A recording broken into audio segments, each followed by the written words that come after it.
2 weeks before my wedding, I logged into my vendor portal and realized my own family had stolen my venue. They did not just cancel my reservation behind my back.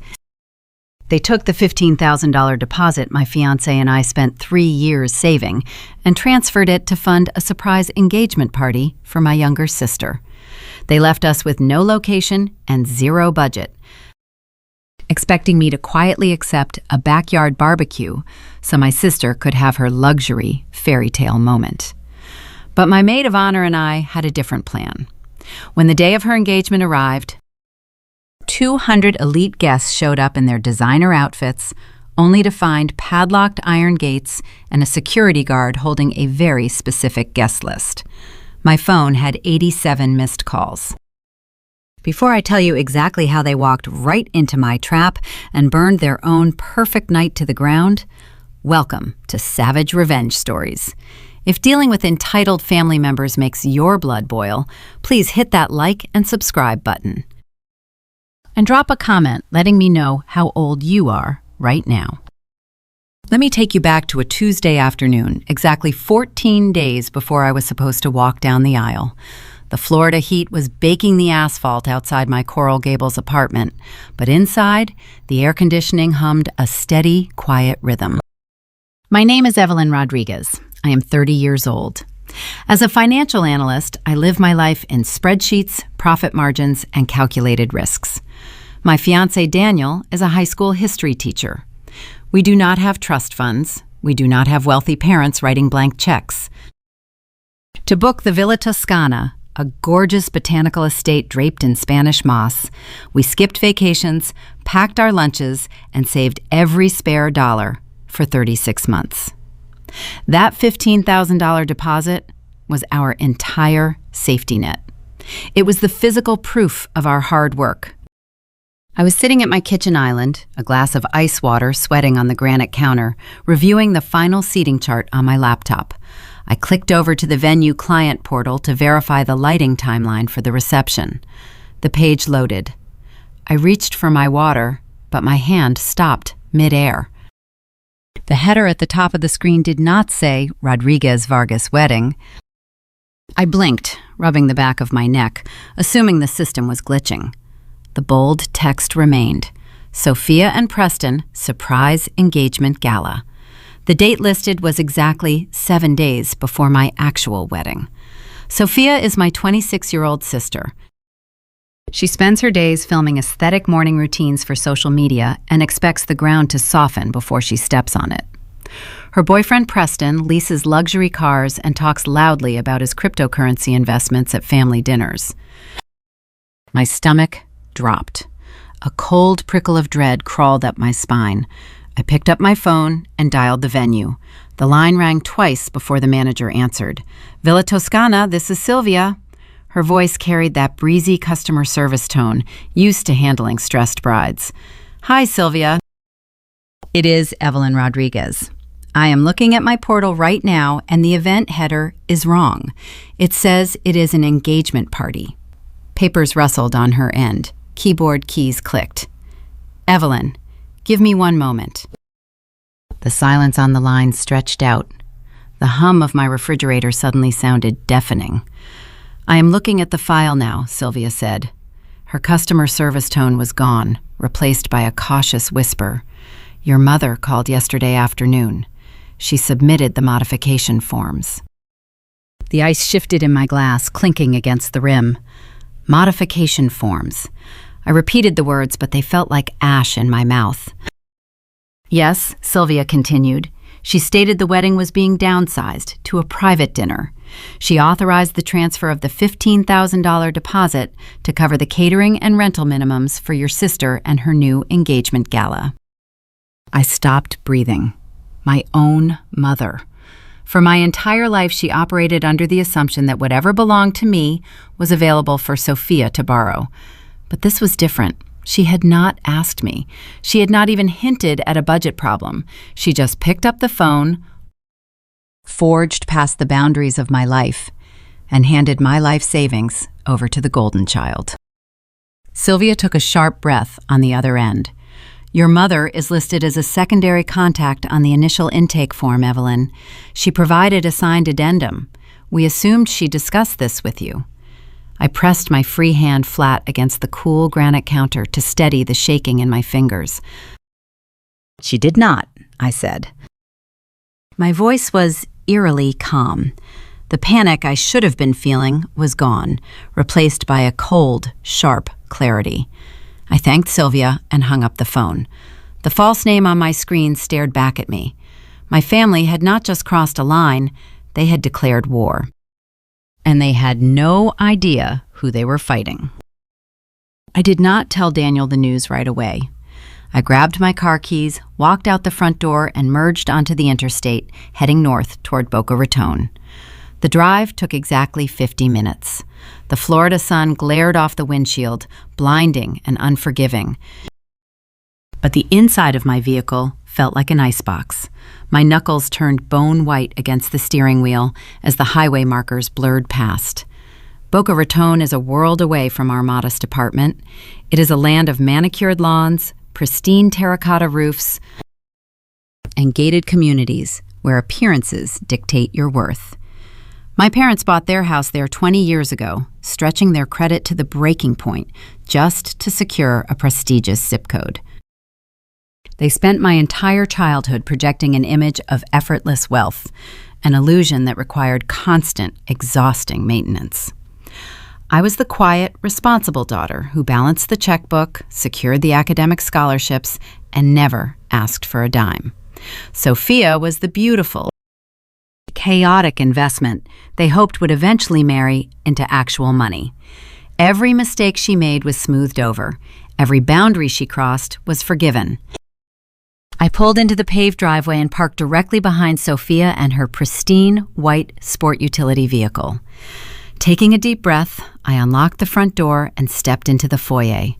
The air smelled of expensive vanilla diffusers and fresh espresso. I walked down the short hallway and stepped into the sunken living room.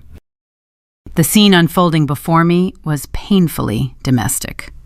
My mother, Maria, sat on the plush beige sectional sofa. Sophia was curled up right next to her. They were leaning over a silver tablet, entirely absorbed in a bright slideshow of floral arrangements.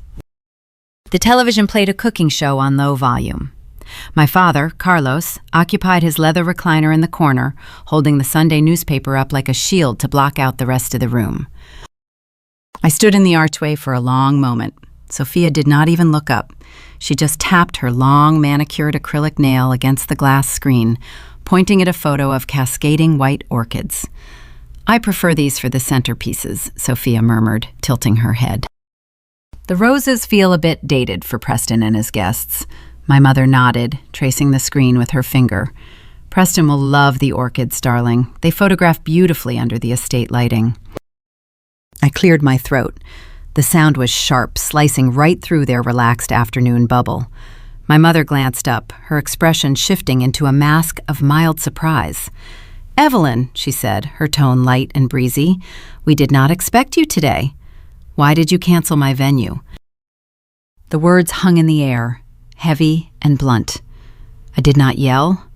I did not cry. I just asked the question with a flat, unwavering gaze. My mother did not flinch. She set the tablet down on the glass coffee table with deliberate slowness, smoothing an invisible wrinkle from her silk blouse. She crossed her legs, adopting the practiced, soothing tone she always used when she was about to justify something terrible. "Sit down, Evelyn," she said, gesturing to the empty armchair across from her. "Let us have a mature conversation about this."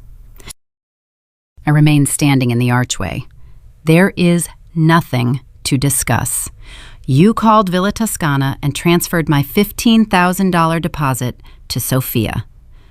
My mother let out a soft, patronizing sigh. She looked at me with eyes full of fabricated pity. "Evelyn, you need to be reasonable. You know Preston comes from a very prominent family. His parents are flying in from New York this weekend. Sophia needs a prestigious location to secure this proposal. It is the defining moment of her life." I stared at her, struggling to comprehend the depth of her delusion. "And my wedding?" I asked, keeping my voice dangerously low. "The one Daniel and I spent 3 years paying for?"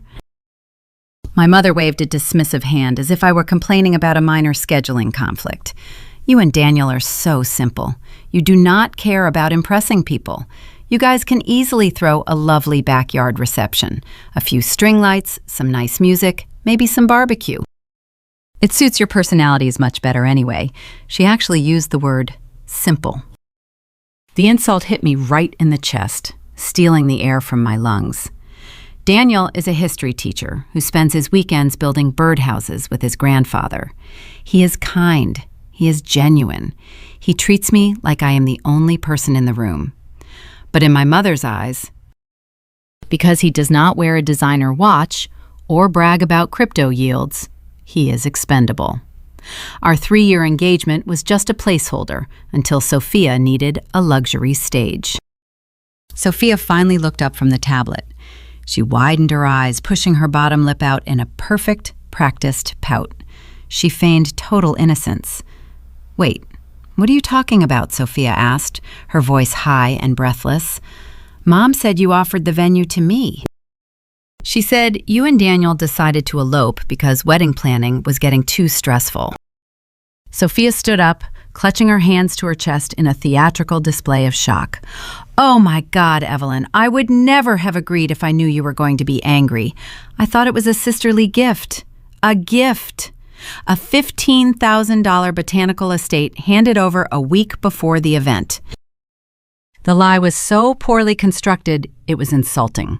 Sophia had spent her entire life taking my clothes, my jewelry, and my parents' attention, always hiding behind the excuse of a misunderstanding. "Stop playing the victim, Sophia," I said, my voice hardening. "I want my money back."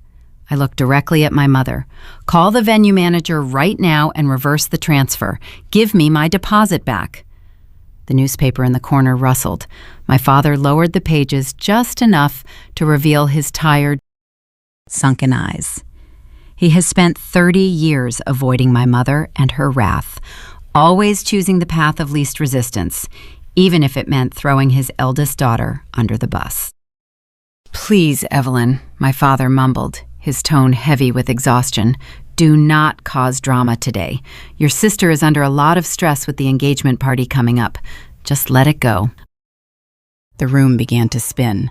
The vanilla scent from the diffusers suddenly felt suffocating, clogging my throat.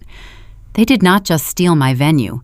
They genuinely expected me to thank them for the privilege of sacrificing my happiness to elevate the golden child. They wanted me to smile and applaud while they dismantled my future. If I screamed, I would do the hysterical, jealous older sister. If I cried, they would offer fake sympathy while keeping the money. I realized in that exact second that my words had zero currency in this house. Trying to reason with them was like trying to empty the ocean with a teaspoon. So I stopped speaking. I looked at the 3 of them one last time. I memorized the smug curve of my sister's mouth, the cold calculation in my mother's eyes, and the cowardly slump of my father's shoulders. I turned around and walked out the front door, leaving the house in deafening silence. Silence was my new weapon. I walked down the driveway to my car, the Florida heat wrapping around me like a blanket. I pulled out my phone before unlocking the door. I needed to check my childhood savings account, the joint checking account where I mistakenly parked the rest of our vendor cash, hoping I could just withdraw the remaining funds and book a new place fast. I logged into the banking app, the facial recognition scanning my features. The screen loaded. I stared at the numbers. My blood ran cold, freezing the marrow in my bones. What I saw on that screen proved this was no longer just a family dispute. I drove back to Coral Gables in a silent trance. The highway lights blurred into yellow streaks across my windshield, smeared by the salt air blowing off the coast. When I walked into our apartment, the heavy wooden door clicking shut behind me, Daniel was grading history papers at our small dining table. He looked up, his warm brown eyes crinkling at the corners, ready to ask how the visit went. I could not speak. I bypassed the table, walked into the bathroom, locked the door, and sank to the cool tile floor. My phone burned in my pocket. The banking app interface I had glimpsed in the driveway was seared into my retinas, but my brain refused to process the math. I told Daniel I was just exhausted from the traffic and went straight to bed.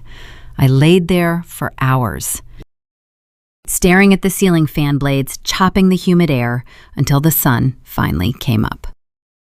The next morning, Wednesday, 12 days before our wedding date, the true depth of the betrayal broke over me like a freezing wave. I sat in our home office. The room smelled of fresh dark roast coffee and old paperback books. Daniel sat beside me, sipping from his mug, oblivious to the catastrophe waiting on the other side of the monitor. I opened my laptop.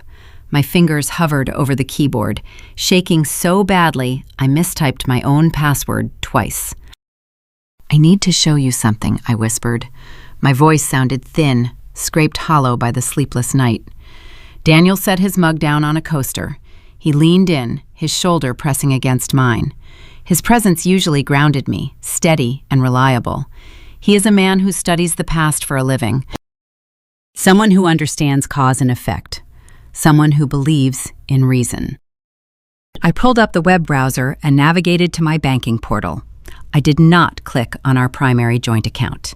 I scrolled down to an older savings account. I opened this specific account when I was 16 years old. I had just gotten my first job serving frozen yogurt at a strip mall off the highway.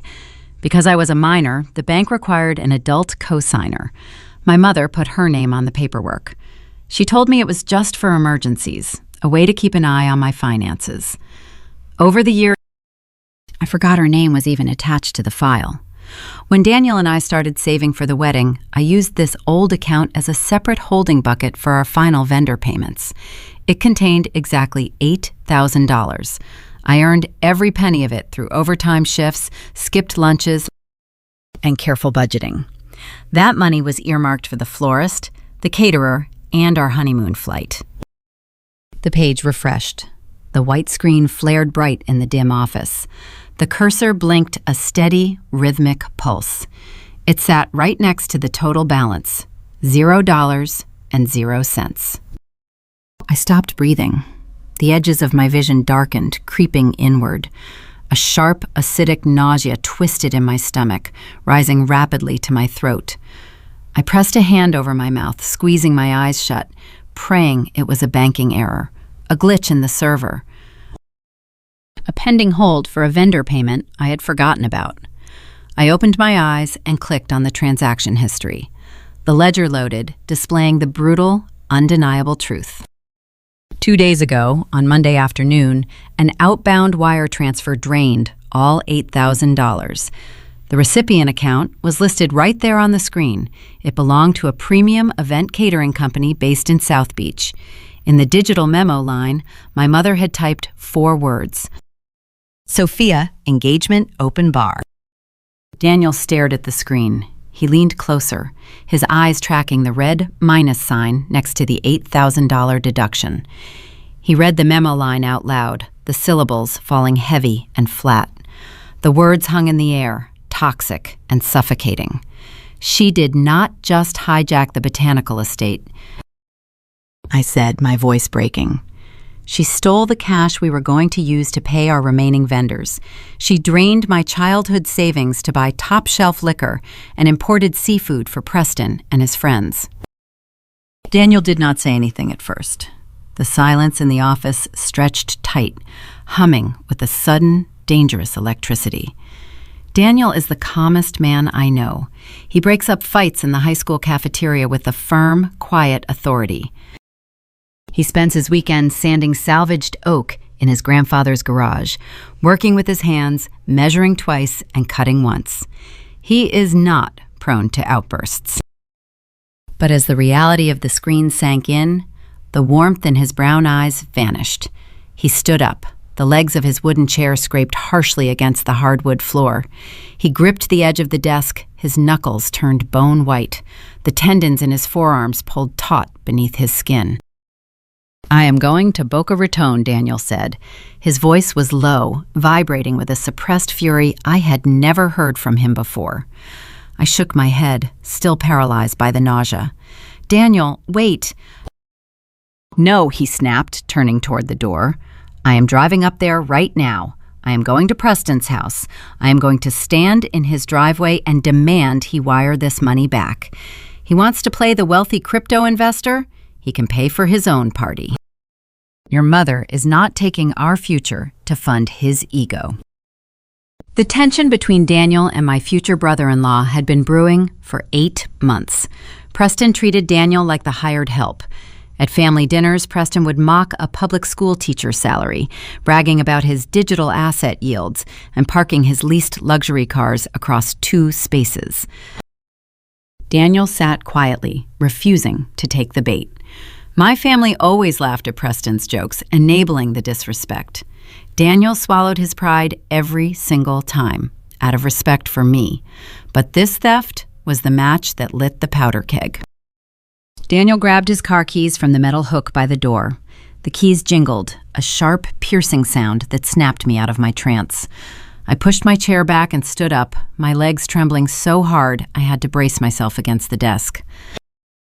I crossed the room and placed both of my hands flat against his chest. I could feel his heart hammering against his ribs, a frantic, furious rhythm fighting to get out. "Daniel, look at me," I said, forcing him to meet my gaze. He stopped. His jaw was clenched so tight I thought his teeth might crack.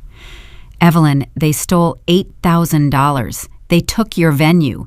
They are treating you like garbage. I will not let them do this to you. I am going to fix it.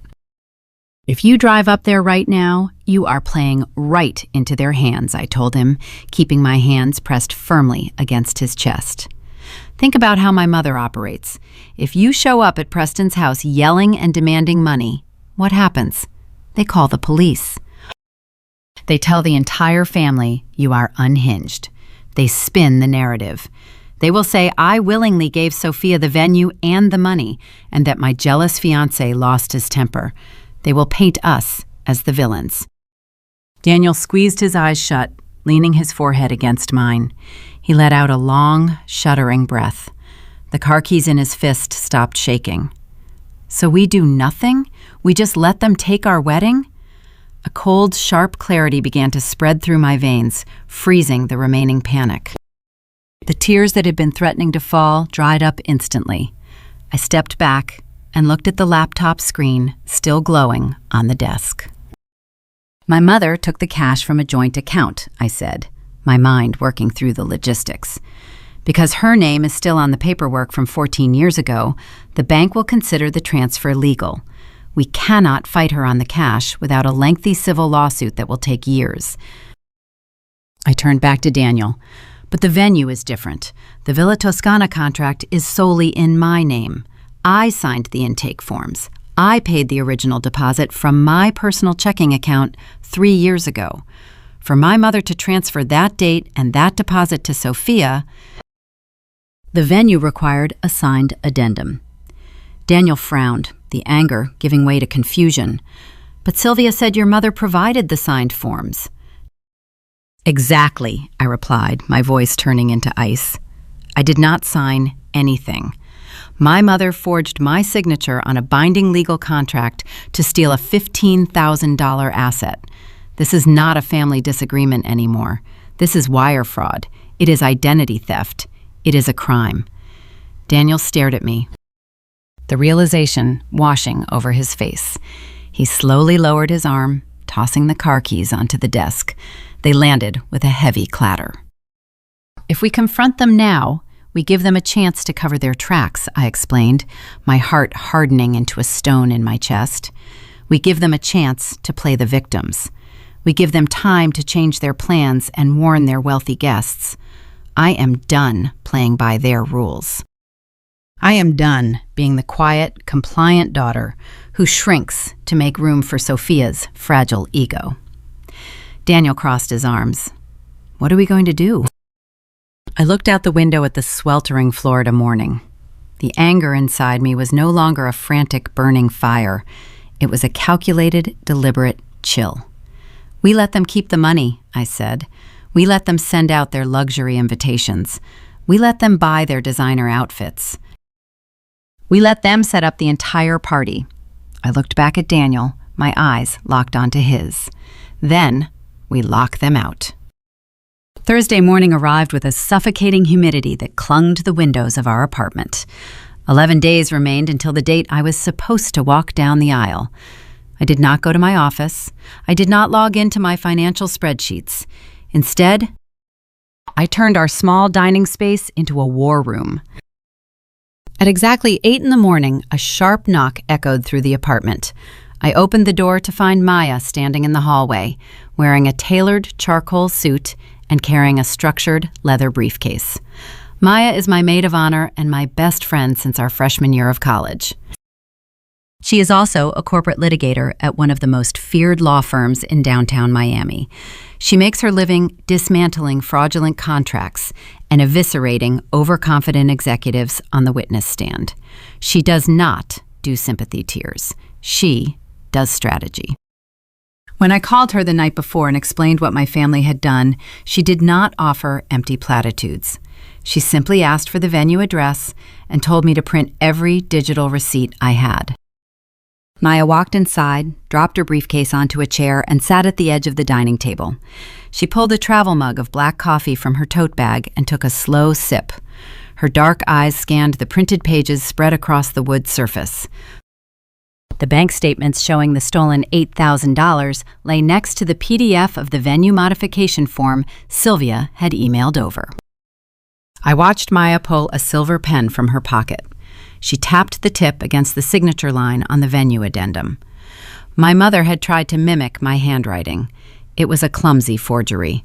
The loops of my first name were hurried, uneven, and lacked the sharp slant I always used. "This is a felony," Maya stated. Her tone was devoid of any shock. She was in full operational mode. "Your mother committed wire fraud to drain that savings account, and she committed identity theft to modify a legally binding vendor agreement. She left a paper trail a mile wide." Hearing a lawyer say those words out loud validated the cold reality I had been wrestling with all night. I was no longer dealing with a difficult parent. I was dealing with a criminal. "Get dressed," Maya instructed, closing her folder and sliding it back into her briefcase. "We have a meeting in Coral Gables." The drive to Villa Toscana took 20 minutes. The estate gates loomed at the end of a winding driveway lined with ancient banyan trees. The irony was suffocating. It was a stunning, breathtaking property dripping with Spanish moss and Florida history, yet it was currently serving as the staging ground for the ugliest betrayal of my life. We bypassed the main gardens and walked directly into the administrative leasing office. Sylvia sat behind a heavy mahogany desk typing on her computer. When she saw me walk in, a polite, apologetic smile formed on her face. "Evelyn," she said, standing up, "I am so sorry about the confusion on the phone yesterday. Your mother assured me the changes were a family decision." Maya stepped forward, placing her briefcase on the edge of the mahogany desk. The heavy leather made a dull thud against the wood. "Sylvia, my name is Maya. I am Evelyn's legal counsel. We need to have a very serious conversation about the liability your venue is currently carrying." Sylvia froze. The polite smile vanished, replaced by a cautious frown. She slowly lowered herself back into her chair. "Liability?" Maya withdrew the printed modification form and slid it across the desk. She placed a copy of Evelyn's actual driver's license right next to it. "Evelyn Rodriguez did not sign that document," Maya said, her voice smooth and dangerously calm. "The woman who submitted that form, Maria Rodriguez, forged the signature. She also used stolen funds to pay your new catering minimums. Right now, Villa Toscana is holding a fraudulent contract and operating with stolen money." The color drained from Sylvia's face. She stared at the forged signature, then at the ID, her eyes darting back and forth as the catastrophic implications set in. A premium Miami event space relies entirely on its pristine reputation. A lawsuit involving forged legal documents, stolen family funds, and identity theft would be a public relations nightmare. It would cost them their elite clientele. Sylvia swallowed hard, her hands trembling as she pushed the papers a fraction of an inch away from her. "I had no idea," she whispered. "The mother of the bride handles logistics all the time. She had all the booking reference numbers. I can call our legal department right now and initiate a full refund. We can cancel the engagement party immediately." Maya held up a hand, stopping her. "We do not want to sue this venue, Sylvia, and we do not want a refund. We want to fix this quietly." Sylvia exhaled a shaky breath, leaning forward. "Tell me what you need." We executed the tactical strike right there in the office. Maya dictated the terms, and Sylvia typed them into the system with frantic speed. Because the transfer document was forged, it was legally void. Sylvia officially erased the surprise engagement gala from the Villa Toscana master calendar. She deleted Preston and Sophia from the client portal. Then she reinstated my original wedding date. But Maya added one crucial condition. "Do not send an automated cancellation email to Maria," Maya instructed. "Do not call her. Do not notify her that the event has been removed from your system. As far as the public-facing calendar is concerned, that date belongs to no one." Sylvia nodded rapidly, updating the communication preferences on the account. Done. Next, Sylvia printed a brand new ironclad contract for my actual wedding. It included a strict security clause. I took the silver pen from Maya and signed my real name. The scratch of the ink against the thick paper sounded like a chain breaking. To ensure my mother could never call and impersonate me again, Maya established a verbal security password on the account. No changes, no vendor updates, and no access would be granted unless the caller provided the exact phrase. We left the office and walked back out into the sweltering Florida sun. The oppressive heat felt different this time. It did not feel suffocating. It felt energizing. I stood by the passenger side of Maya's SUV and looked back at the beautiful iron gates of the estate. For 30 years, I had been the obedient daughter. I had swallowed my pride, minimized my achievements, and silenced my own needs to maintain the fragile peace in a family that viewed me as a utility. That version of Evelyn died inside that administrative office. A new, terrifyingly liberated version took her place. I climbed into the car. Maya started the engine, the air conditioning blasting cold air over my face. We drove back to the city in a comfortable, victorious silence. 50 miles away, in a manicured house in Boca Raton, my mother and sister were living in a manufactured fantasy. I could picture them perfectly. Sophia sitting on the beige sectional, typing on her silver tablet, hitting send on 200 digital luxury invitations.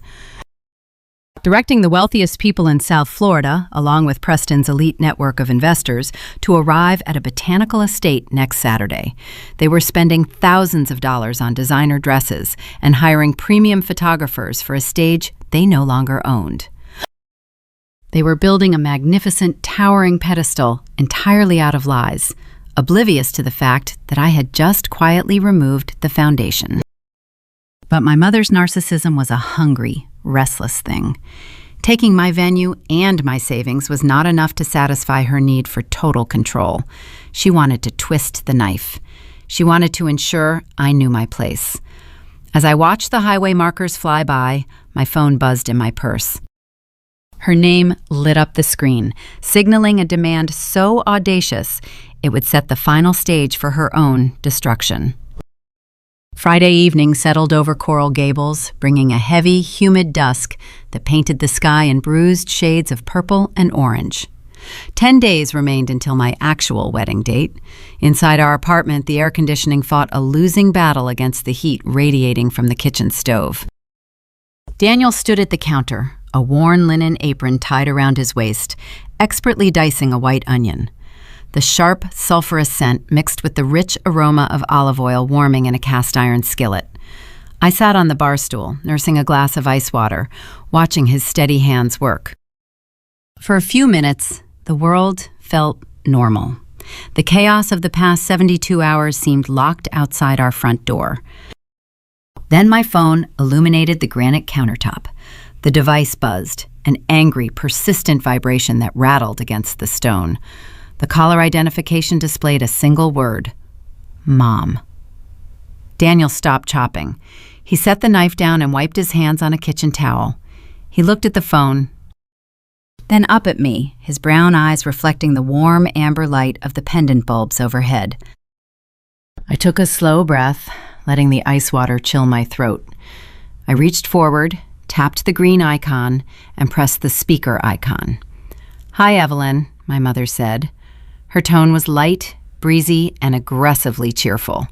It was the exact voice she used when greeting the hostess at her country club brunch. The casual nature of her greeting sent a cold shockwave down my spine. Less than 2 days ago, I had uncovered documented proof that she committed wire fraud, stole $8,000 from my savings, and forged my signature to hijack my venue. Yet here she was, calling me on a Friday night as if we were simply exchanging recipes. The delusion required to maintain that facade was staggering. "Hello," I replied. My voice gave away nothing. "Listen, darling," my mother continued, ignoring my brevity. "Sophia has her professional engagement photo shoot scheduled for tomorrow morning. Preston hired that high-end photographer from South Beach, the one who does all the editorial magazine spreads. They are shooting at the Botanical Gardens, and she needs something truly spectacular to wear." I remained silent, staring at the phone. The chopped onions hit the hot skillet, hissing and popping in the oil. The loud, sharp sizzle filled the kitchen, providing a convenient acoustic shield for the sudden, shallow shaking of my breath. "I was going through her closet," my mother sighed, a theatrical sound of mild distress. "She has nothing appropriate for an editorial shoot. Everything is too casual or too trendy. We need something timeless, something elegant." She paused, waiting for me to offer a solution. When I did not speak, she plowed forward, her tone shifting from breezy to commanding. "Bring your wedding dress over tomorrow morning," she ordered. "The custom silk one. It is white, it will photograph beautifully against the greenery, and it will fit your sister perfectly, with a few safety pins in the back." The kitchen seemed to shrink around me. My custom wedding dress hung in a protective garment bag in my guest closet. I had spent 8 months working with a local seamstress to design it.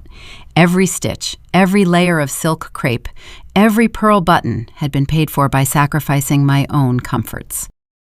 It was the one tangible piece of my wedding that my family had not been able to touch. And now, my mother was demanding I hand it over to serve as a prop for Sophia. Plus, my mother added, driving the final nail into the coffin of her own audacity, "Let us be honest, you are not having a real wedding anyway. You do not need a formal gown for a backyard barbecue. It would be selfish to let a dress like that just sit in a closet while your sister actually needs it."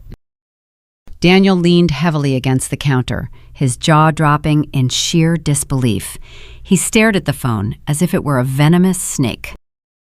I looked at the black screen of the device. I did not feel the urge to scream. I did not feel the urge to cry or beg for respect. The tactical strike Maya and I had executed at the venue office had fundamentally altered my internal wiring. I was no longer the obedient older sister trying to earn a fraction of the affection freely given to Sophia. "No," I said. The word was flat, emotionless. It dropped into the conversation like a stone thrown into a still pond. "Excuse me?" my mother asked, her cheerful facade slipping instantly. "I am not giving Sophia my wedding dress. I am not bringing it to Boca Raton. The answer is no." The silence on the other end was absolute.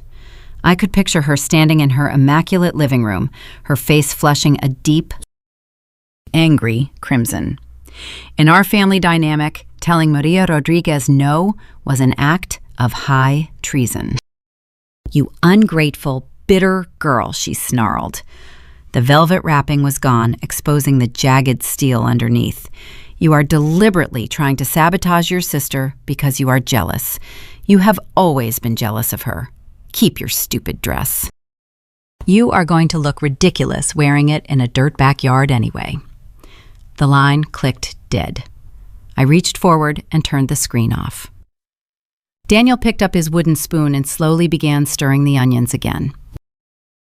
"Did she actually just say that?" Daniel murmured, shaking his head.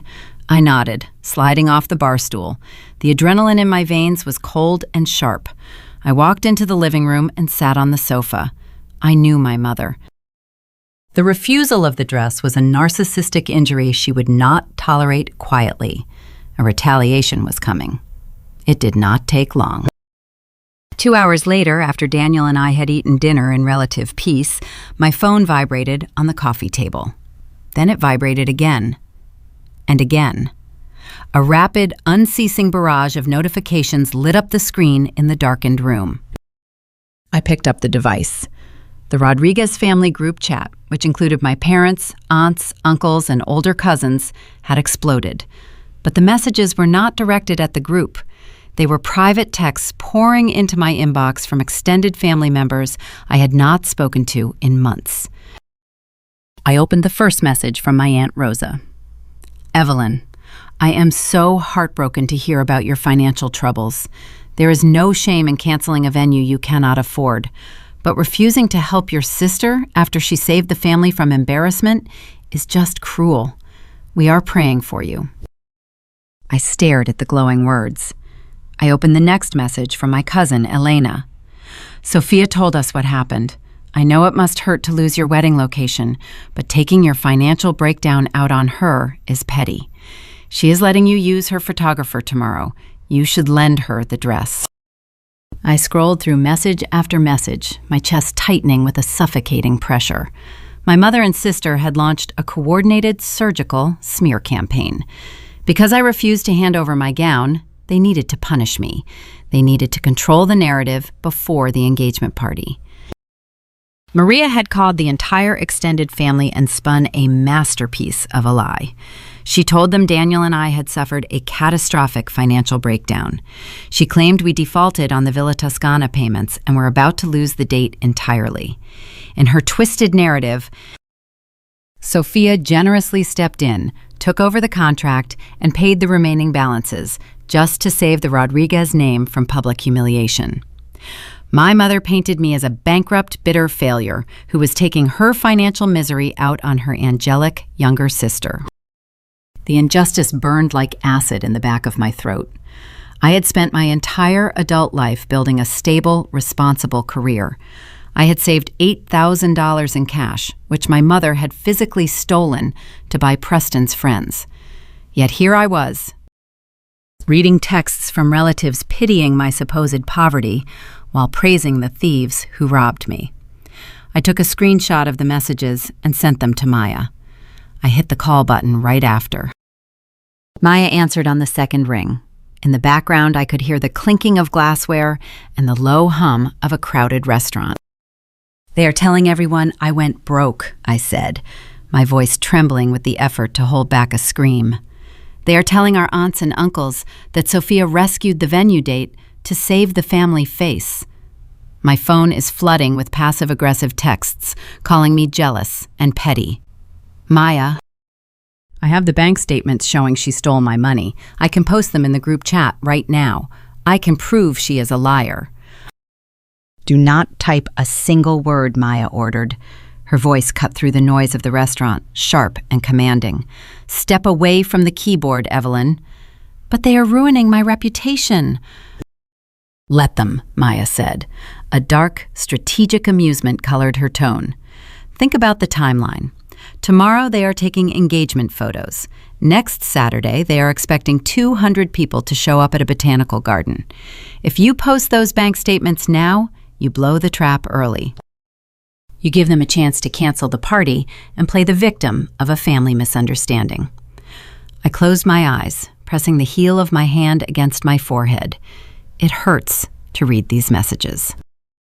I know it does, Maya replied softly. But the higher they build this pedestal of lies, the harder the concrete is going to hit when it shatters. Let them build their audience, Evelyn. Let them invite every single gossiping aunt and judgmental cousin to that estate. An audience is exactly what we want. I kept the phone pressed to my ear, listening to the steady, confident breathing of my best friend. She was right. Reacting now would only feed my mother's desperate need for control. Silence was the only currency that held its value in this war. "Okay," I whispered. "I will not reply." "Good girl," Maya said. "Turn off your notifications. Go watch a movie with Daniel. Let them dig the hole." I hung up the phone and placed it face down on the wooden coffee table. The screen continued to light up, casting a faint, glowing halo against the dark wood as more messages flooded in. The social pressure was a suffocating, invisible weight pressing down on my shoulders. I was starring as the villain in a play I did not write, surrounded by an audience that wanted to see me fail.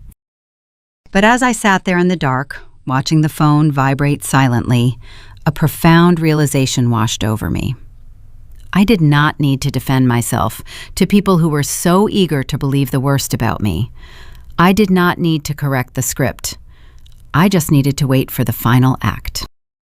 I let them paint me as the monster, knowing with absolute certainty that their magnificent stage was rigged to collapse.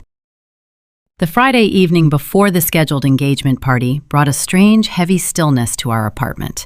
We were officially 8 days out from my actual wedding date, but tomorrow was the day Sophia expected 200 elite guests to gather at the Villa Toscana to watch Preston propose.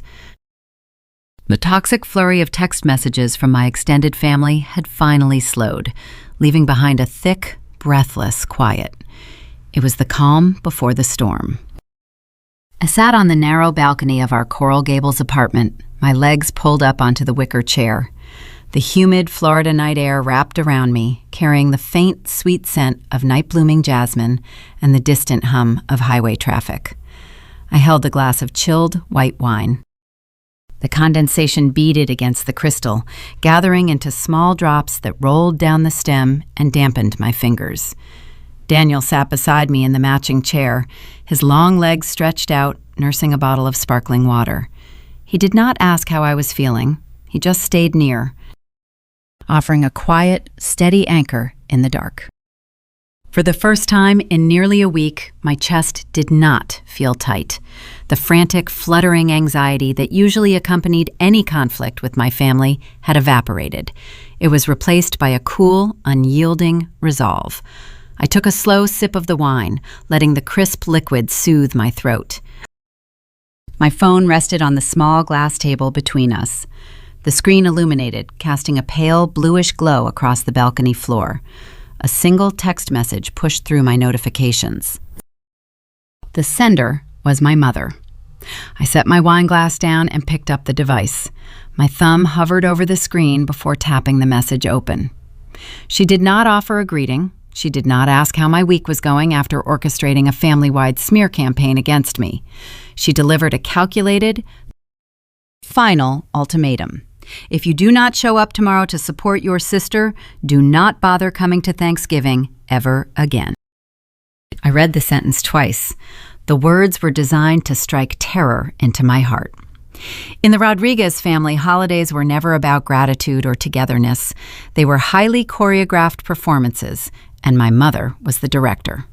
Thanksgiving was her ultimate bargaining chip. Her dining table, draped in imported linen and set with polished silver, was the stage where she distributed her approval. Growing up, the threat of being uninvited was a weapon she wielded with expert precision. Whenever I stepped out of line, whenever I achieved something that overshadowed Sophia, my mother would withdraw her invitation.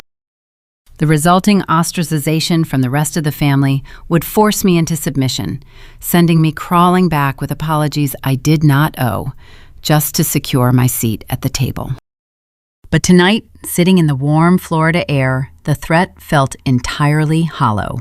It was a rusted sword swinging at a ghost. The woman who used to fear losing her family no longer existed. I looked at the text message and felt nothing but a profound, sweeping pity for a mother who thought a turkey dinner was worth more than her eldest daughter. Daniel leaned over, his shoulder brushing mine. He read the glowing text on the screen. His jaw tightened, a hard line forming along his cheekbone. He looked at me, waiting to see if the old conditioning would kick in. He was waiting to see if I would crack under the weight of the familial guilt.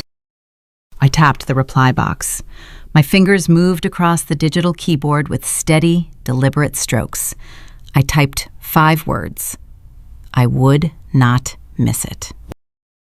I hit send and tossed the phone back onto the glass table. Daniel let out a low, rich chuckle.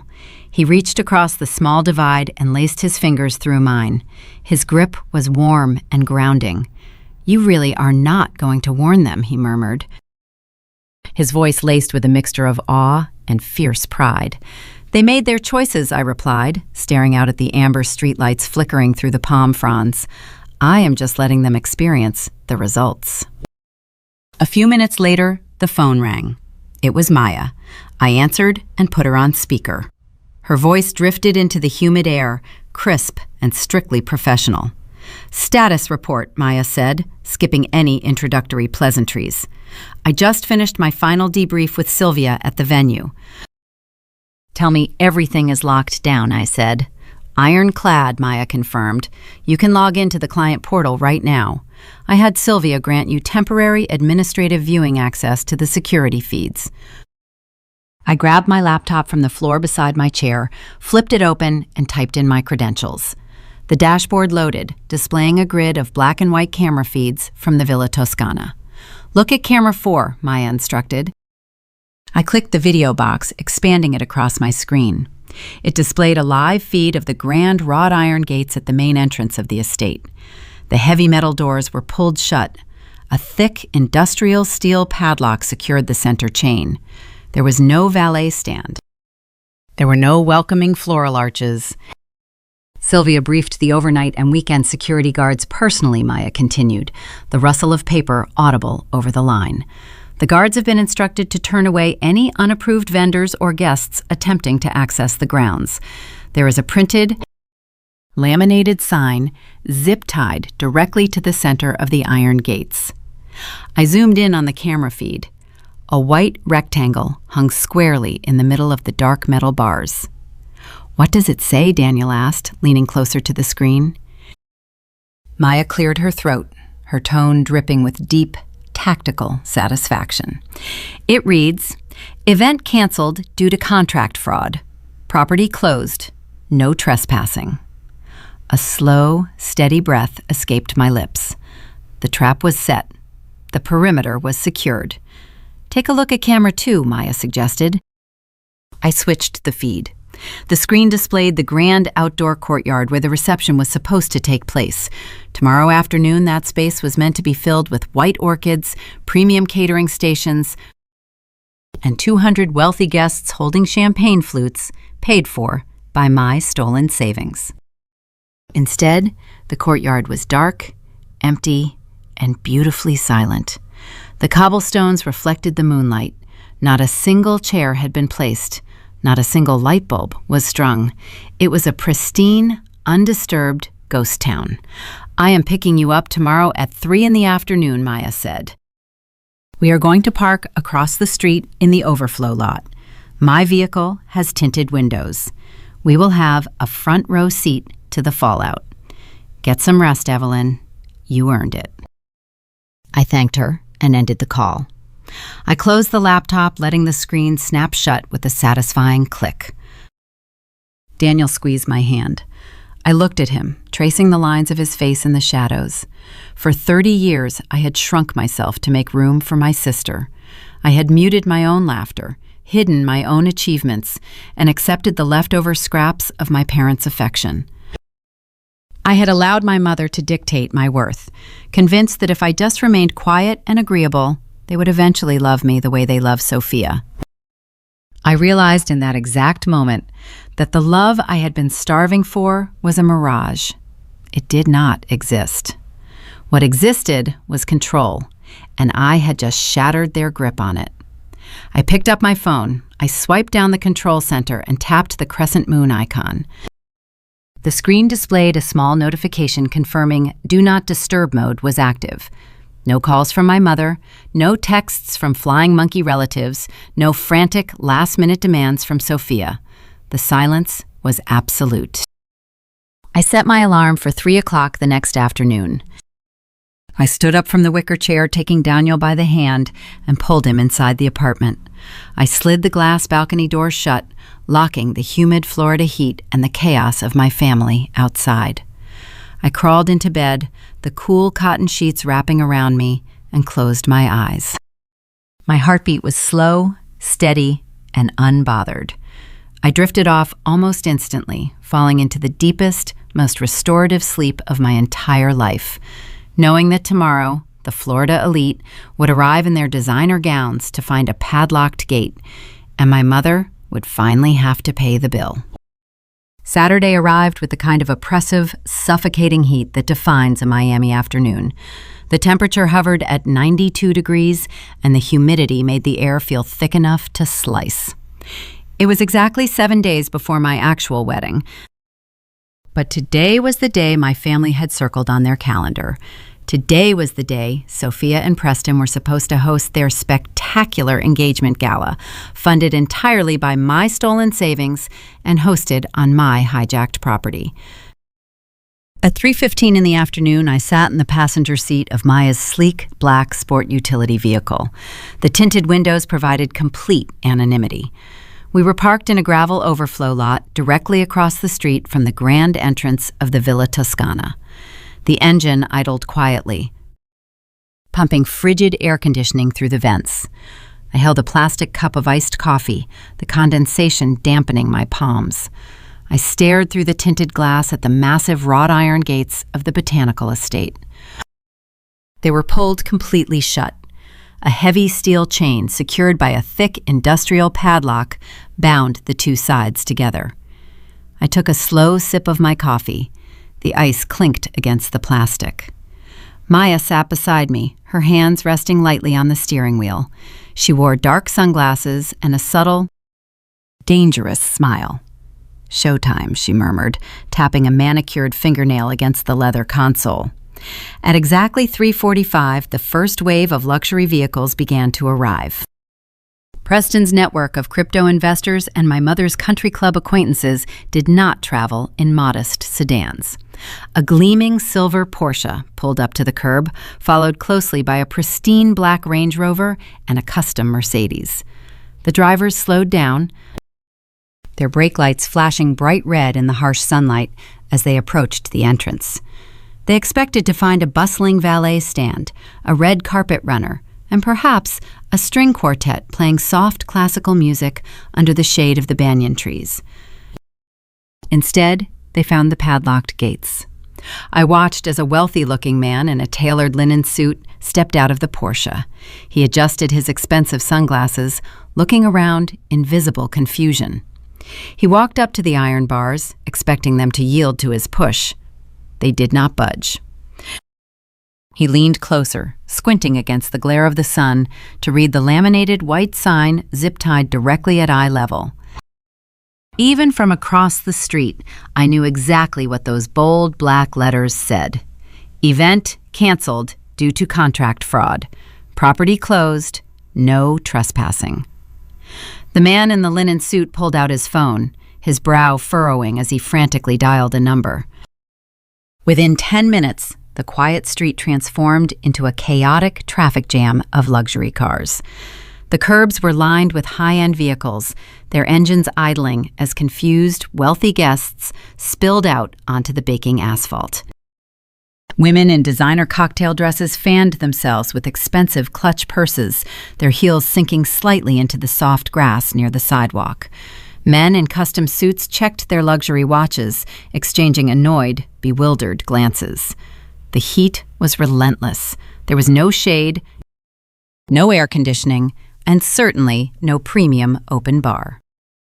At 4:10, a stretched white limousine turned onto the street, slowly navigating through the maze of parked cars. It pulled up as close to the gates as possible. My breath caught in my throat. I leaned forward, my hands gripping the edge of the leather seat. The rear door of the limousine swung open. Preston stepped out first, wearing a custom tuxedo that looked absurdly heavy for the Florida heat. He reached a hand back into the vehicle, assisting Sophia.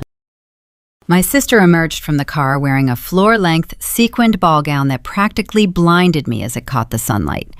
Her hair was styled in intricate, cascading waves. She wore a tiara, an actual, sparkling tiara.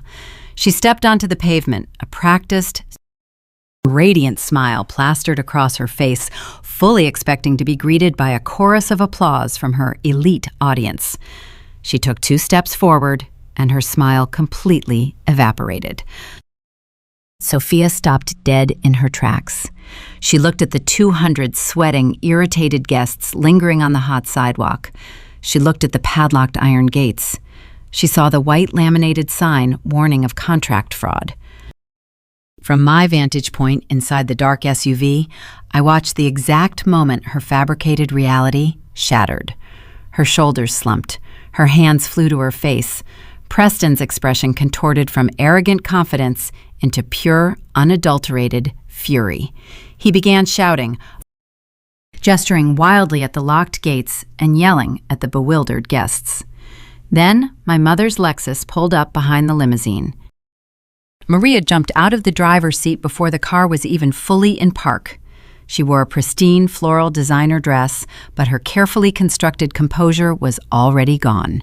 She sprinted toward the gates, pushing past a cluster of Preston's wealthy friends. I watched her grab the iron bars, shaking them with a desperate, frantic energy. The heavy metal chain clanked loudly, echoing down the street, but the lock held firm. My phone, resting face up in the center console, suddenly illuminated. The device began to vibrate with a violent, uninterrupted intensity. 1 missed call from Mom, 5 missed calls from Sophia, 10 missed calls. I picked up the phone. Text messages were pouring in so fast I could barely read the previews. Evelyn, what did you do? The venue is locked. Evelyn, pick up the phone right now. Preston's parents are here. Evelyn, the security guard says the contract was fraudulent. What is going on? Call me back immediately. I watched the screen light up again and again. 20 missed calls. 40. 50. By 4:30 in the afternoon, I had 87 missed calls and a barrage of frantic, demanding text messages. I looked back out the window. The scene unfolding on the sidewalk was a masterpiece of public humiliation. A uniformed security guard had approached the gates from the inside of the property. My mother was screaming at him through the bars, pointing her finger and demanding entry. The guard simply crossed his arms, shook his head, and tapped the laminated sign indicating contract fraud. Sophia was sitting on the curb next to the limousine, her face buried in her hands.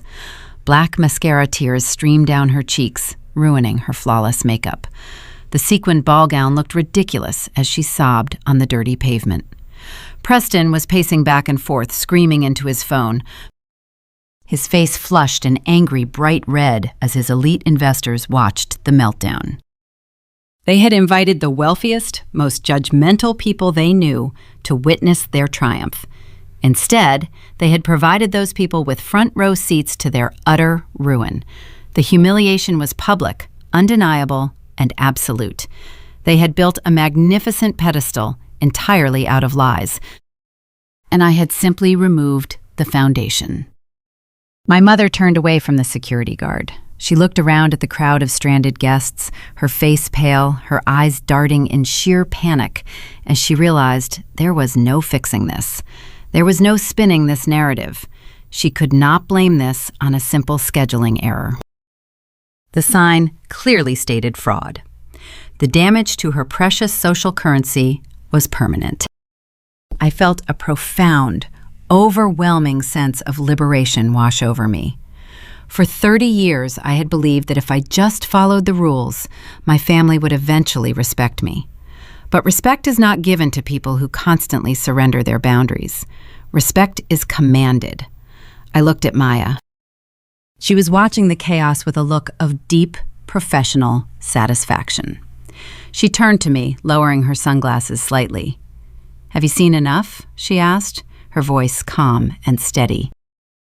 I looked back at the gates one last time. I watched my mother dial my number again, her face contorted in anger and desperation. I watched the phone in my hand light up with her name. I did not feel fear.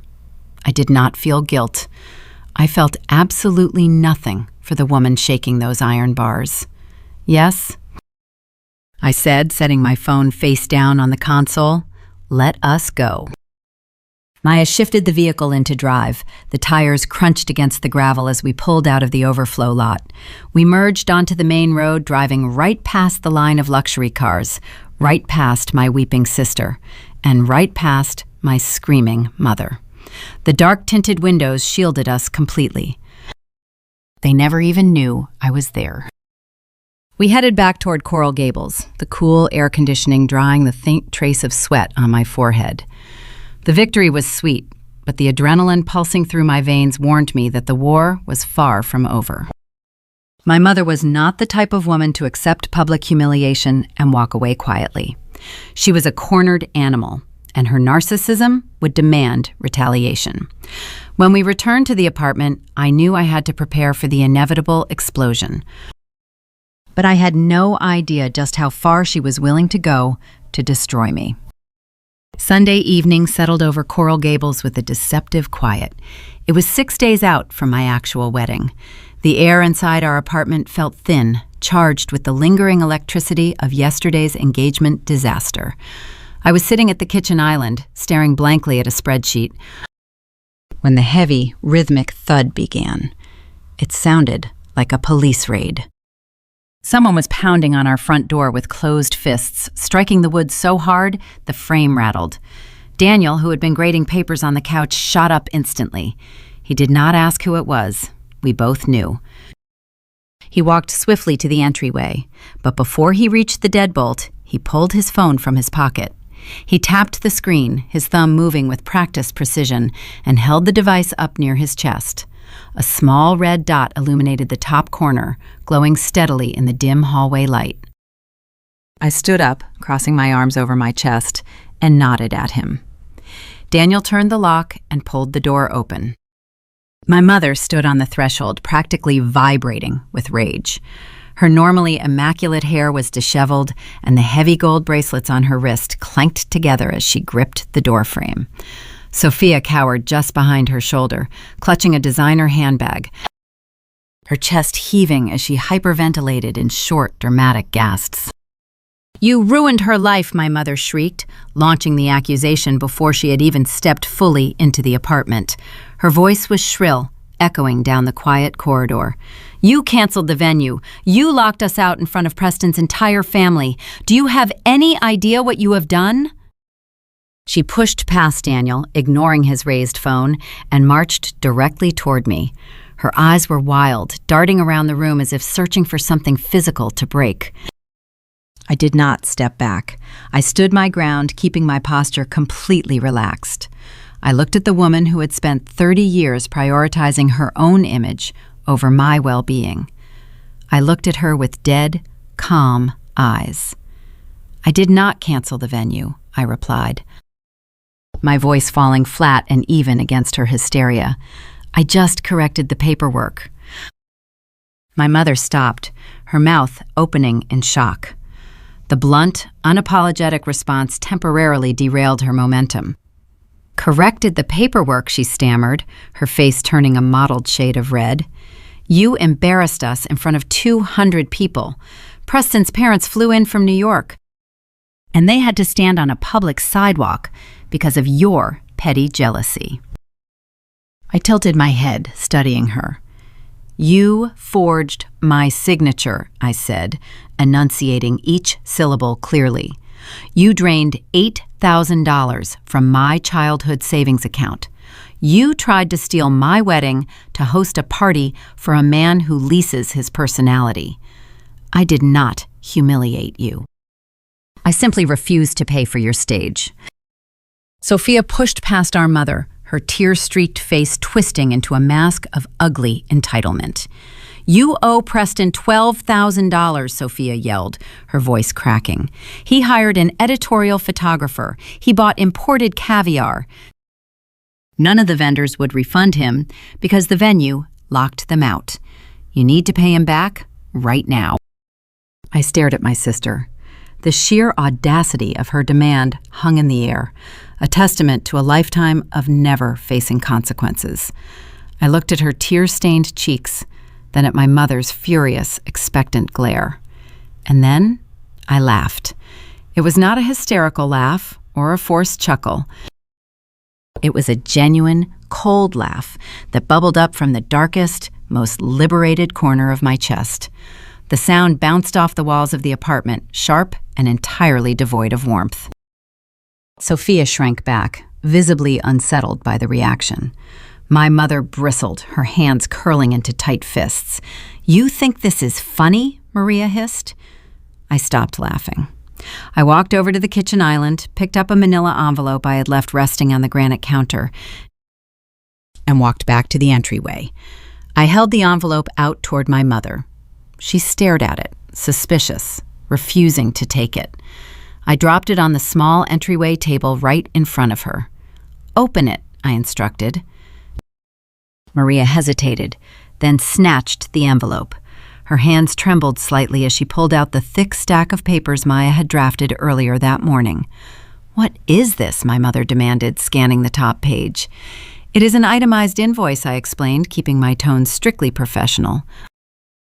"It outlines the $8,000 you stole from my account, along with the date and time of the fraudulent wire transfer you authorized to Sophia's caterer." My mother scoffed, trying to maintain her bravado. "That was a joint account. I had every right to move those funds. It was a family emergency." I shook my head slowly. "The second document is a copy of the contract modification form from Villa Toscana. The one containing the forged signature you provided to Sylvia." The color drained from my mother's face. The aggressive flush faded into a sickly, chalky white. Her eyes darted down to the paper, tracing the clumsy loops of the signature she had faked.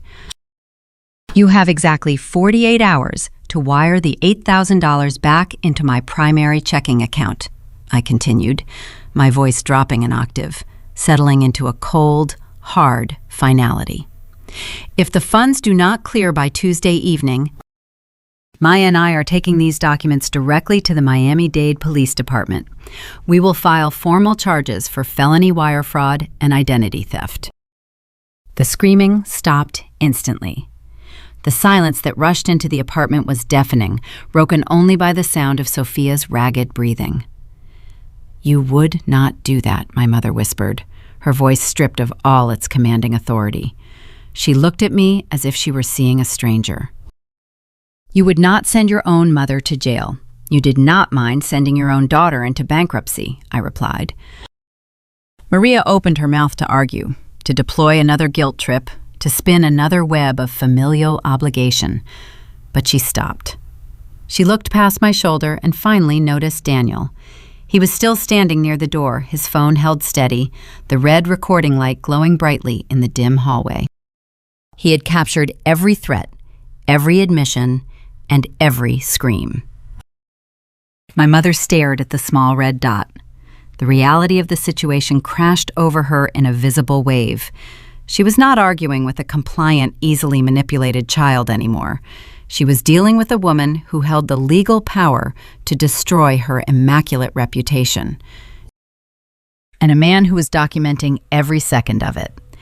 The power dynamic, which had governed our relationship for 3 decades, permanently shifted in that narrow hallway. Maria slowly lowered the manila envelope, her fingers clutching the thick paper. She did not offer an apology. She did not attempt to justify her actions. She simply turned around, grabbed Sophia by the arm, and walked out the door. Daniel closed the door behind them, engaging the deadbolt with a firm, satisfying click. He stopped the recording and slid the phone back into his pocket. He turned to me, letting out a long, heavy exhale. I leaned against the wall, my legs suddenly feeling weak as the adrenaline began to recede. We had won the battle. The financial theft was addressed, and the engagement party was ruined. But as I stared at the locked door, a dark, unsettling feeling coiled in my stomach. My mother had walked away quietly, but narcissists do not accept defeat. They merely regroup. I knew with a terrifying certainty that retrieving the money was not the end of this war. The humiliation she suffered at the gates of Villa Toscana was a wound she could not ignore. She was going to retaliate, and with my actual wedding only 5 days away, she had the perfect target. Monday morning brought a false sense of peace. 5 days remained until my wedding. I woke up before the sun, the Florida sky outside our bedroom window still painted in deep, bruised shades of navy and violet. I walked into the kitchen, the hardwood floor cool against my bare feet, and poured a cup of dark roast coffee. I picked up my phone from the granite island. A single banking notification rested on the lock screen. I opened the application. A pending deposit sat at the very top of my ledger, $8,000. The origin account belonged to my mother. There was no memo line attached to the transfer. There was no accompanying text message, no voicemail, and certainly no apology. The money was simply returned in cold, bitter silence. To anyone else, the refunded cash might look like a victory. To me, it felt like a warning siren echoing in an empty room. A narcissist, stripped of their power, does not retreat gracefully. They do not reflect on their actions and feel remorse. The public humiliation my mother suffered at the wrought iron gates of the botanical estate was a fatal blow to her carefully curated image. Preston's family, rooted in old money and ruthless social climbing, was undoubtedly demanding answers for the disaster. My mother needed a scapegoat to restore her standing. She needed someone to punish. My phone buzzed against the stone counter, pulling me out of my thoughts. It was a text message from Sarah, a mutual friend from college who still followed my younger sister on social media. The message contained no text, only a single image file. I tapped the screen to open the screenshot. It was captured directly from Sophia's private Instagram story. The background of the post was a blurry, dramatic black and white photograph of Sophia, resting her head against Preston's shoulder, looking mournfully away from the camera lens. The text overlay was typed in a delicate, elegant font. Preston and I survived a malicious attack from a toxic family member yesterday, but the truth will come out. Thank you to everyone who supports real love. A sharp metallic taste flooded the back of my throat. The delusion was staggering. They were actively rewriting history in real time, painting themselves as the innocent victims of an unprovoked assault. They deliberately omitted the forged contracts, the stolen funds, and the hijacked venue. The post was not meant for me. It was a calculated piece of public relations designed to reassure Preston's angry parents and secure the sympathy of their elite social circle. 30 minutes later, my phone rang again. The caller identification displayed my father's name. Carlos Rodriguez rarely called me. He preferred to float quietly in the background of our lives, avoiding conflict at all costs, hiding behind his newspaper while my mother dictated the terms of our existence. For him to call me directly on a Monday morning meant the carefully constructed walls of his peaceful existence had collapsed. I answered the call, fully expecting him to deliver a script written by my mother, begging me to apologize to my sister. "Evelyn," my father whispered. His voice was hushed, carrying a frantic, nervous energy. He sounded like he was hiding in his own garage, terrified of being overheard. "Dad." "If you are calling to defend her, save your breath," I replied, keeping my tone flat and unyielding. "I am not," he said quickly, his breath catching in the receiver. "Listen to me. You embarrassed her, Evelyn. You embarrassed her in front of the people she values most. Preston's mother is threatening to force him to end the entire relationship because of the public scandal yesterday." He paused, taking a ragged, uneven breath. The silence on the line felt heavy, thick with decades of unspoken fears. "Your mother is out for blood, Evelyn," he whispered. "She is pacing the house. She is not trying to get the venue back anymore. She wants to tear your wedding to the ground." The line went dead with a sharp click. He hung up before I could ask a single question. It was the bravest thing he had done in 30 years, and it was utterly terrifying. The transition from an uncomfortable family dispute to an active, vengeful cat-and-mouse game sent a spike of cold adrenaline straight into my veins. My anxiety, which had briefly subsided after securing the venue, flared back to life. My mother could not legally touch my bank accounts anymore. The venue contract was locked securely behind a verbal password. But her greatest weapon was her social capital, and she had an extensive target list. For the first 2 years of my engagement, before she attempted her hostile takeover, she had hovered over my planning process. She knew the name of every single vendor I originally booked. She knew the catering company preparing the reception dinner. She knew the independent florist designing the centerpieces. She knew the boutique where I purchased my bridesmaid dresses. And she knew the local bakery crafting the tiered cake. She was going to scorch the earth. If she could not host her pristine engagement party, she was going to ensure my wedding looked like a chaotic, humiliating disaster. I walked swiftly into the living room.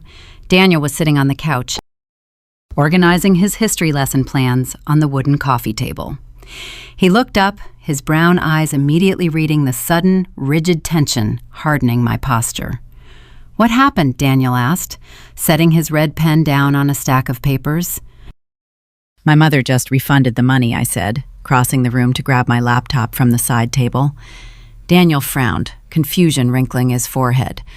"That is a good thing, right? We got the cash back." "No," I replied, sliding the computer into my leather tote bag. "It means she is changing tactics. She knows she lost the legal battle over the funds. My father just called to warn me. She is going for maximum collateral damage. She is going to target the vendors." Daniel stood up, his jaw tightening. He reached for his car keys. "Do you want me to drive you?" I shook my head, already walking toward the front door. "Stay here. I need to handle this with Maya. We have to move faster than my mother." I dialed Maya's number the second I stepped out of the apartment. She answered on the first ring, her tone crisp, alert, and strictly professional. She did not bother with a greeting. "Talk to me," Maya commanded. The wire transfer cleared, I told her, walking rapidly toward my car. But my father just gave me a warning. Maria is out for blood. She is pivoting. She knows our vendor list, Maya, every single one of them. Maya did not miss a beat. The sound of her high heels clicking across a marble floor echoed over the line. "Bring your laptop to my office right now. We are going back into the war room. We need to fortify the perimeter before she fires the first shot." I ended the call and slid into the driver's seat. The engine roared to life. I gripped the steering wheel, staring out at the sun finally breaking over the Coral Gables skyline. 5 days. I just had to hold the line for 5 more days. I shifted the car into gear, ready to build a fortress around the life I had earned. Wednesday afternoon brought a stifling heat that radiated off the Miami pavement and seeped through the thick glass windows of my corporate office. Exactly 4 days remained until I was scheduled to walk down the aisle. I sat at my minimalist desk on the 12th floor, surrounded by the quiet hum of computer servers and the muted chatter of my colleagues. Typically, my job as a financial analyst offered a sanctuary of logic. Spreadsheets, profit margins, and quarterly projections were predictable. Numbers obeyed the rules. Today, the numbers blurred into meaningless gray lines across my monitor. I rested my chin on my hand, staring at the screen, but seeing nothing. My father had warned me that my mother was out for blood. For 48 hours, I had waited for the other shoe to drop. The silence from Boca Raton was unnerving. Maria Rodriguez was a woman who fed on control and public adoration. Stripping her of her power at the botanical estate and forcing her to return my stolen savings under the threat of police action was an injury she would never forgive. She was plotting. I could feel it vibrating in my bones. My cell phone rattled against the polished wood of my desk. The sudden noise made me flinch. I looked down at the glowing screen. The caller identification displayed the name Chef Antonio. He was the head chef and owner of a highly sought-after boutique catering company in South Beach. We had hired him over a year ago to prepare a plated dinner of pan-seared sea bass and filet mignon for our reception. Antonio was a meticulous, proud culinary artist. He never called his clients this close to an event unless there was a catastrophic emergency with the supply chain. I picked up the device, my heart giving a hard, painful thud against my ribs. I tapped the screen to answer. "Hello, Antonio," I said, keeping my voice bright and professional to mask the sudden wave of nausea twisting my stomach. "Evelyn, thank goodness you answered," Antonio replied. His thick, booming voice sounded strained, laced with deep professional confusion and a hint of frustration. "I am calling to confirm this last-minute menu change. My team is preparing to place the final orders with the local fish market right now, and canceling the sea bass requires a significant logistical pivot." The air in my office suddenly felt freezing cold. The air conditioning vent above my desk seemed to blow ice directly onto the back of my neck. "What menu change?" I asked. Antonio paused. The rustle of printed paper echoed through the phone speaker. "I received an email from your account 20 minutes ago," he explained, reading the text aloud. "It states that you and Daniel suffered an unexpected budget crisis. The email requests that we cancel the plated sea bass and the filet mignon entirely. It instructs me to replace the formal dinner with a low-tier self-serve pasta buffet to save money." I closed my eyes. A chilling, terrifying realization washed over me. "Can you read the sender address to me?" I asked, my voice dropping to a near whisper. Antonio read the address. It sounded almost identical to my personal email. It contained my first name, my last name, and the year of my wedding, but the provider domain at the very end was slightly altered.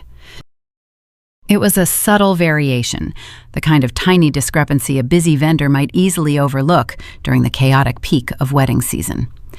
My mother had created a spoof email account. She was actively impersonating me in the digital space to sabotage my reception. She knew she could no longer steal my venue, so she decided to ruin the experience for my guests. She wanted my friends and Daniel's family eating cheap, soggy ziti from metal chafing dishes, while she whispered to everyone in attendance about my supposed financial ruin. She was trying to force the fake narrative she had spun to the extended family into a physical reality. The calculated, staggering cruelty of her plan took my breath away. "Antonio, listen to me very carefully," I said, sitting up straight and gripping the edge of my desk. "That email is fraudulent. Daniel and I have not suffered a budget crisis. We want the sea bass. We want the filet mignon. Do not alter a single item on our original contract." I heard a sharp intake of breath on the other end of the line. "Fraudulent? Evelyn, who would send something like this?" "It is a family dispute that has crossed into criminal harassment," I explained, keeping my tone steady. "I am establishing a verbal security protocol right now. Unless you hear my voice on the phone, and unless I give you a specific code phrase, you are to ignore any email, text message, or phone call attempting to modify our catering order." I gave him the password Maya and I had created. Antonio, horrified by the malicious nature of the attack, promised to flag my account in his system immediately. I hung up the phone. My hands were shaking, not from fear, but from a sudden searing surge of pure adrenaline. I grabbed my laptop, left my cubicle, and marched down the hallway into an empty, glass-walled conference room. I shut the heavy door behind me, sealing myself in silence, and dialed Maya. She answered instantly. "Maria is contacting the vendors," I stated, skipping the greeting entirely. She spoofed my email address. She tried to cancel the premium catering and downgrade us to a buffet so she could prove her lie about my bankruptcy. Maya let out a sharp, cynical laugh. That is textbook desperate retaliation. She is losing her grip, Evelyn. When narcissists lose control of the narrative, they try to destroy the evidence. We are locking this down right now. I am drafting a formal legal notice. For the next 20 minutes, I paced the length of the conference room while Maya worked. She drafted a brutal, uncompromising cease and desist letter on her firm's heavy legal letterhead. The document named Maria Rodriguez directly. It cited digital impersonation, tortious interference with a business contract, and harassment. It explicitly threatened immediate civil action and a request for a restraining order if Maria attempted to contact any individual or business associated with the Rodriguez-Vargas wedding. Instead of putting it in the mail, Maya hired a private courier. A process server was dispatched to drive the legal threat directly to the house in Boca Raton. But I knew a piece of paper would not stop a woman who felt entitled to own my life. I needed to build a physical wall around my wedding. I opened my laptop and pulled up my master vendor list. I spent the next 2 hours making phone calls, turning my wedding planning spreadsheet into a tactical defense grid. I called the independent florist who was importing the wild orchids for my bouquet. The florist informed me that someone had called her shop just an hour prior, claiming to be my wedding planner. The caller attempted to change the delivery address of the floral arrangements to a private country club in Boca Raton. My mother was not just trying to ruin my flowers. She was attempting to steal the centerpieces to host a backup party for Preston and Sophia. I gave the florist the security password and explicitly forbade any address changes. I called the disc jockey who had curated our reception playlist. He confirmed receiving a strange email requesting that the first dance song be changed to a track notorious for being a breakup anthem. I corrected the record, provided the code word, and locked his services down. I called the local bakery designing our 3-tiered almond cake. I called the lighting technicians, the rental chair company, and the makeup artist. I told every single one of them the exact same story. I explained that a hostile individual was attempting to sabotage the event through digital impersonation.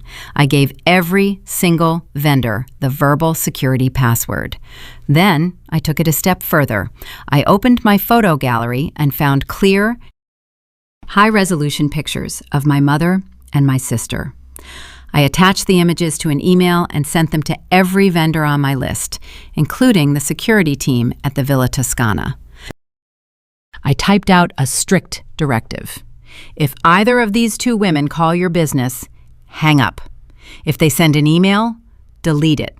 If they show up at your storefront claiming to represent the bride, turn them away. Do not alter a single petal, song, or appetizer. You answer only to me. I hit send, watching the emails deploy to my entire network.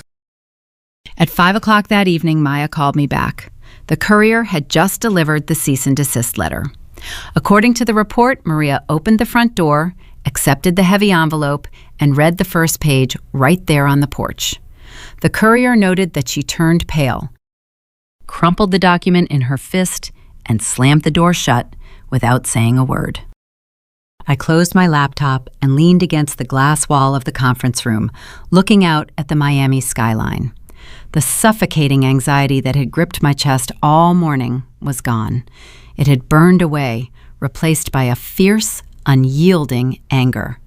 My mother and sister were trying to set fire to my life, but they were too blinded by their own arrogance to realize I had already fireproofed the building. They could not steal my venue.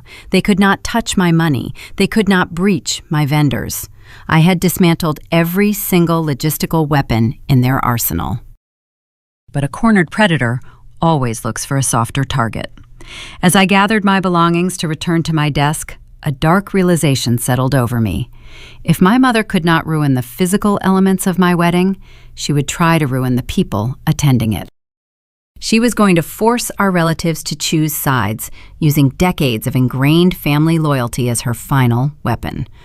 I was about to find out exactly how much my bloodline truly valued the truth, and the upcoming rehearsal dinner would serve as the ultimate battlefield. Thursday dawned with a heavy gray overcast that mirrored the exhaustion settling deep into my bones. Exactly 3 days remained until my wedding. The physical defenses of my event were fully established. The venue was locked behind a strict security perimeter. Every vendor operated under a verbal password. The legal cease and desist order had been delivered to Boca Raton. I had successfully insulated my reception from any logistical sabotage my mother could orchestrate. But securing a perimeter only works against external threats. It does nothing to protect you from the insidious poison seeping through the floorboards of your own family tree. I was sitting on the edge of the mattress, lacing up my running shoes in a futile attempt to burn off the lingering adrenaline of the past 48 hours. My phone rested on the nightstand. It emitted a short, sharp chime. I leaned over and tapped the screen. The notification displayed a text from Aunt Rosa. My breath caught in my throat. Aunt Rosa was my father's older sister. Throughout my childhood, her home had been my only true sanctuary. While my mother ran our household like a competitive, unforgiving theater production, Rosa offered a quiet refuge. She was the woman who taught me how to bake bread, who let me read books in her sunroom for hours without demanding I perform or entertain guests. She was the one adult who had always looked at me with genuine, uncomplicated warmth. I opened the message, expecting a lifeline. Instead, I found a blade. "How could you do that to your own sister?" the text read. "Your mother is absolutely heartbroken. She wept in my living room for 3 hours last night. You humiliated your family in front of strangers over a simple scheduling misunderstanding. Please tell me you are going to fix this." The words struck me with the force of a physical blow. A cold, heavy ache bloomed in the center of my chest, far more painful than any of my mother's previous attacks. Maria fighting dirty was expected. Rosa turning against me felt like the ground giving way. I stared at the glowing screen, the reality of the social warfare crystallizing in my mind. My mother had not retreated after receiving the legal threat. She had simply changed the battlefield. She knew she could not fight Maya in a courtroom, so she took her case to the court of public opinion. I could picture the scene perfectly. Maria sitting on Rosa's floral couch, clutching a tissue, sobbing with practiced precision. She would have spun a masterful narrative. She likely claimed that she had merely borrowed the venue date to save Sophia from a vendor crisis, planning to surprise me with an even better location later. She would have completely omitted the forged signature. She certainly never mentioned draining $8,000 from my childhood savings account. In her twisted fairy tale, she was the selfless matriarch.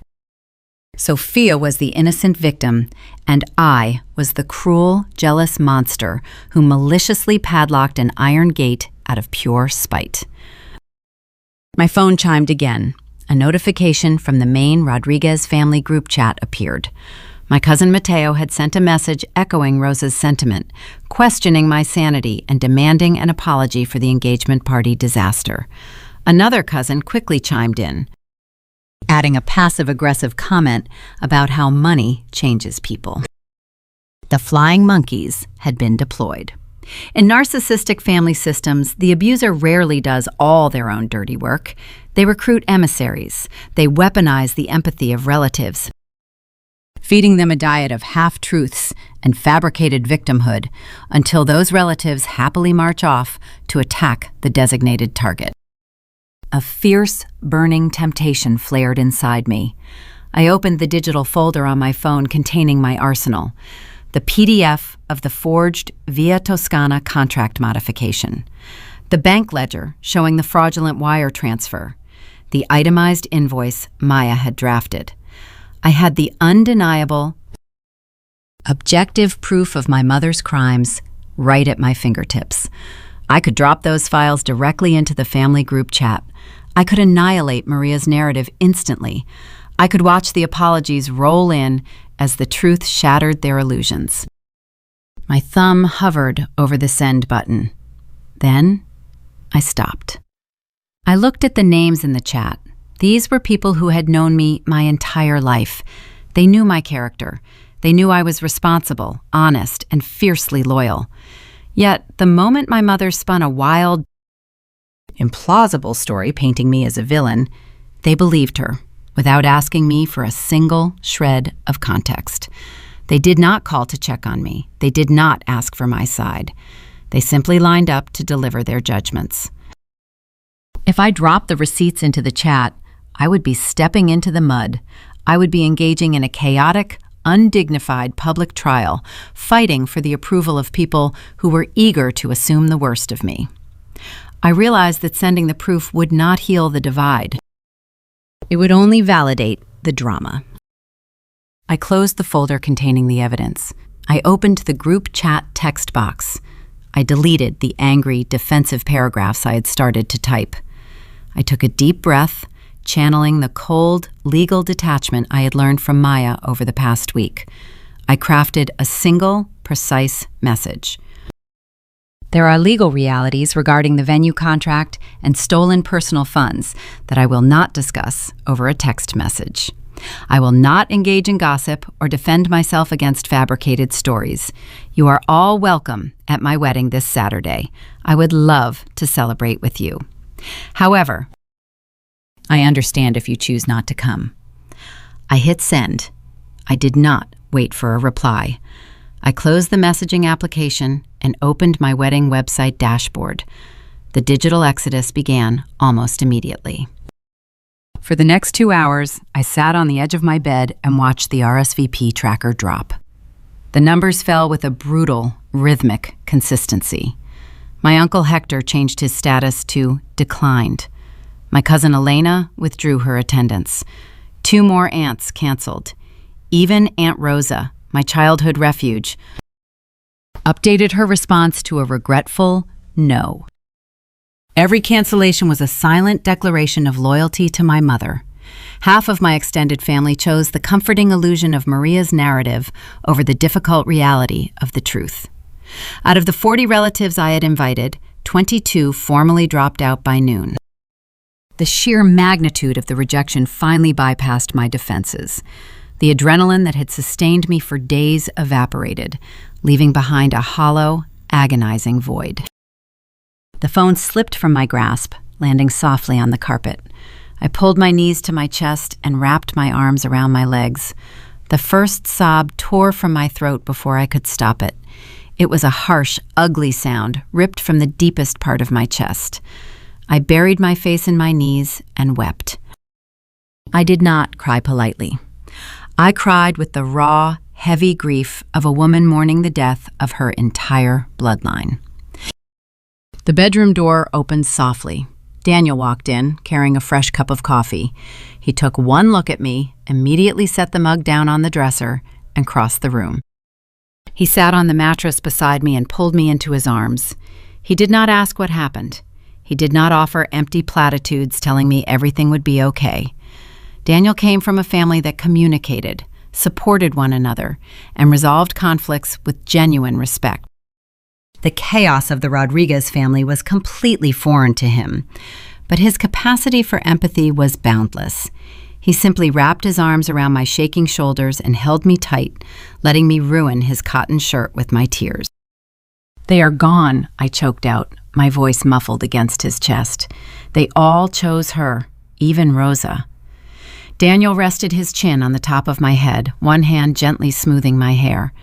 "I know," he murmured, his voice a low, steady rumble. "I am so sorry, Evelyn." I cried until my eyes burned and my lungs ached. I mourned the family I thought I had. I grieved the realization that their love had always been conditional, dependent entirely on my willingness to submit to my mother's authority. The people who canceled their RSVPs were only ever loyal to the performance. Eventually, the tears stopped. The frantic, crushing weight of the grief slowly lifted, replaced by a profound, sobering clarity. I pulled back from Daniel, wiping my face with the back of my hand. I looked at the man who had stood by me, who had fiercely defended me, and who loved me without any hidden conditions. He was my real family. The people who were still attending the wedding, the friends like Maya who had built a fortress to protect me, they were my family. "I am okay," I whispered, taking a deep, shuddering breath. Daniel reached up and wiped a stray tear from my cheek.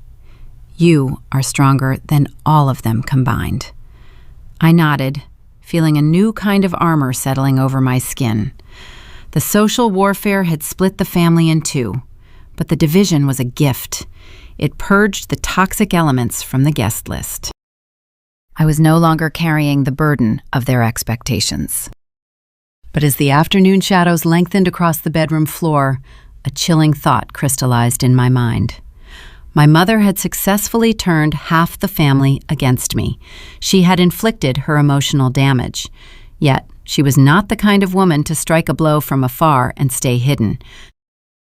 Tomorrow was Friday. Tomorrow night was the rehearsal dinner. It was a small, intimate gathering at a local restaurant intended only for Daniel's family and our bridal party. My parents were explicitly uninvited. But Maria Rodriguez had never respected a boundary in her life. She knew exactly where we would be, and she knew the guest list was now vulnerable. She would not let the eve of my wedding pass without making one final, catastrophic attempt to break me in public. I had to prepare for an ambush. Friday night arrived, bringing with it a soft coastal breeze that swept through the streets of Coconut Grove. Tomorrow was my wedding day. After a week defined by digital sabotage, severed family ties, and relentless anxiety, the atmosphere inside the private dining room of the waterfront restaurant felt like a quiet sanctuary.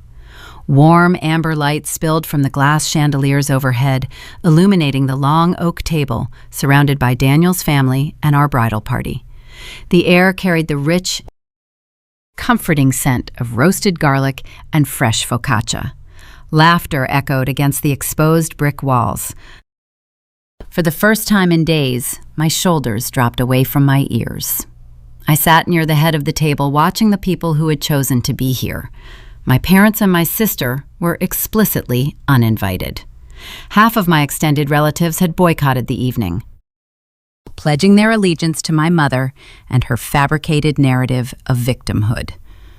Their absence left empty chairs, but it also left the room entirely devoid of the suffocating, performative tension that usually defined a Rodriguez family gathering. There were no hushed criticisms about my posture.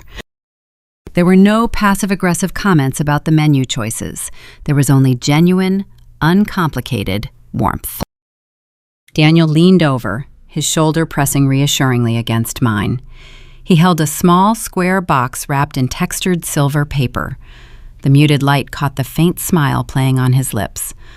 "Open it," he murmured, his voice dipping low enough that only I could hear. I set my wine glass down and took the box. I slid the silk ribbon off, lifting the lid to reveal a delicate silver bracelet resting on a bed of black velvet. It was simple, elegant, and perfectly understated. It was not the kind of flashy, oversized jewelry my mother usually demanded I wear to project wealth. It was designed for me. Daniel reached over, gently lifting the jewelry from the velvet. I extended my wrist, and he fastened the silver clasp with steady fingers. The cool metal settled against my skin, grounding me in the present moment. He leaned in, pressing a soft kiss to my temple. "Whatever happens tomorrow, we are a team," he whispered against my skin. A lump formed in my throat, thick and heavy with gratitude. He was not asking me to fix my broken family. He was not asking me to sweep the chaos under the rug to make the weekend easier for him. He was standing beside me in the wreckage, handing me a shield. I touched the silver chain, taking a slow, deep breath, ready to enjoy the rest of the dinner. Then, the heavy wooden doors of the private dining room swung open. The ambient noise in the room died in an instant. The laughter faded into a stunned, breathless silence. The clinking of silverware against porcelain stopped. Every head turned toward the entryway. My mother and Sophia stood on the threshold. They were both dressed in pitch black. My mother wore a high-necked, long-sleeved, dark gown that swept the floor, while Sophia wore a tailored black cocktail dress paired with dark sunglasses perched on top of her head. They looked as though they were attending a funeral. The visual statement was calculated, theatrical, and dripping with venom. They were publicly mourning the loss of my obedience, broadcasting their manufactured grief to an audience of my future in-laws. The adrenaline hit my bloodstream like a freight train. My heart slammed against my ribs, a frantic, echoing rhythm that drowned out the background music playing softly from the restaurant speakers. My instinct, honed over 3 decades of emotional conditioning, urged me to shrink. It urged me to stand up, apologize for the disruption, and pull them into the hallway to manage their rage out of sight. I gripped the edge of the oak table, my knuckles turning white, but I forced myself to remain seated. Maria surveyed the room, her eyes darting over the seated guests, before locking onto me. Her expression was a mask of cold, imperious fury. She expected the room to yield to her. She expected Daniel's family to look away, bound by the polite, passive rules of high society that dictated nobody should interfere in a mother and daughter dispute. She took a deliberate step forward, her dark dress rustling against the hardwood floor. She opened her mouth, inhaling deeply, preparing to deliver a scorching, humiliating monologue designed to ruin the evening and cast herself as the ultimate victim. She never got the chance to speak. Before Maria could take a second step, the wooden chair to my left scraped harshly against the floorboards. Daniel's mother stood up. She was a retired pediatric nurse, a woman who had spent 40 years managing chaotic emergency rooms and advocating for vulnerable patients. She did not operate on the currency of social appearances. She operated on protective instinct. She stepped away from the table and walked directly into the center of the room, intercepting my mother's path. 2 chairs scraped against the floor on the opposite side of the table. Daniel's aunts, both equally formidable women who shared his mother's unwavering loyalty, stood up and flanked her. They formed a solid, unyielding human wall between the entryway and my seat. Maria stopped in her tracks. Her eyes widened, a flash of genuine shock breaking through her furious facade. She looked at the 3 women blocking her way, her mind struggling to process the defiance. In her world, people stepped aside when she demanded the floor. "You need to leave," Daniel's mother said. Her voice was not loud. It was not hysterical or shaking. It was a firm, resonant command built from pure steel.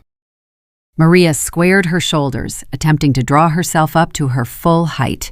"Do not speak to me that way," she hissed, her tone dripping with condescension. "I am the mother of the bride. I have every right to be in this room to speak to my ungrateful daughter." "You have no rights here," Daniel's mother replied, crossing her arms over her chest. "You were not invited. You are interrupting a private event. You are not welcome here, Maria. Turn around and walk out that door." Sophia stepped out from behind our mother, her face twisting into a petulant scowl. "You cannot tell us what to do," Sophia snapped, attempting to push past one of the aunts. "We are her real family." The aunt did not budge an inch. She simply shifted her weight, maintaining the physical barricade with effortless authority. "Your behavior is an embarrassment," the aunt stated, staring Sophia down until my sister nervously retreated a step. Maria flushed a deep, mottled red. The veins in her neck strained against her dark collar. She realized with a terrifying clarity that her usual tactics were useless. Guilt trips only work on people who care about your approval. Theatrical rage only works on people who fear your wrath.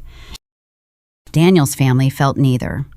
They looked at her not with fear, but with open, unfiltered disgust. "I will not be spoken to like a common trespasser," Maria spat, taking a step forward, attempting to physically intimidate her way through the human wall. "Excuse me, ladies," a new voice cut through the tension. The restaurant manager, a tall man wearing a sharp suit and a prominent earpiece, stepped through the open doorway, coming up directly behind my mother and sister. I looked toward the far corner of the dining room. Maya sat at her designated table, casually sipping a glass of sparkling water. She caught my eye and offered a subtle, single nod. She had recognized the threat the second the doors opened and silently texted the management team. "Is there a problem here?" the manager asked, his tone strictly professional, but carrying a distinct edge of authority. "These women are crashing a private, contracted event," Maya announced, projecting her voice across the room without standing up from her chair. "The hosts have asked them to leave, and they are refusing." The manager turned his attention to my mother. "Ma'am, I need to ask you and your guest to exit the premises immediately." Maria spun around to face him, her pride wounded, her control entirely shattered. "I am a paying customer," she argued, though her voice had lost its commanding volume. "I have every right to stand in this establishment. You are not on the guest list for this private dining room." The manager countered smoothly, gesturing toward the exit. "If you do not vacate the property right now, I will call the local police department and have you formally trespassed." The word police hung in the air, a fatal blow to my mother's ego. A narcissist will endure almost anything except public, documented humiliation by law enforcement. The thought of being escorted out of a high-end restaurant in handcuffs by uniformed officers was a risk she could not take. Maria stiffened, her posture rigid with defeat. She slowly turned her head, looking past the human wall, her dark eyes locking onto mine one last time. The mask of the grieving, heartbroken mother had entirely dissolved, leaving nothing but cold, venomous hatred. "You are dead to me, Evelyn," she sneered, her voice dropping to a harsh, rattling whisper. "Enjoy your pathetic little life." She turned on her heel, grabbed Sophia by the wrist, and marched out the door. The manager pulled the heavy oak doors shut, sealing the private room once again. A collective, profound exhale swept through the dining area. The tension evaporated, replaced by a lingering sense of awe. Daniel's mother turned around and walked back to her seat. She smoothed her napkin into her lap, picked up her wine glass, and looked across the table at me with a warm, steady smile. "Now," she said, her tone returning to its previous cheerful warmth, "who is ready for dessert?" I sat in my chair, my fingers resting lightly over the silver bracelet on my wrist. For my entire life, I had been the one standing in the line of fire, taking the hits, absorbing the emotional damage to keep the peace. Tonight, I did not have to say a single word. My new family had recognized the threat, stepped into the crosshairs, and shielded me without hesitation. Blood did not define loyalty. Loyalty was a choice, and the people in this room had chosen me. I felt a surge of unshakable confidence settle into my bones. The ambush had failed. My mother had exhausted her final social maneuver. Tomorrow was the wedding day. The Villa Toscana awaited.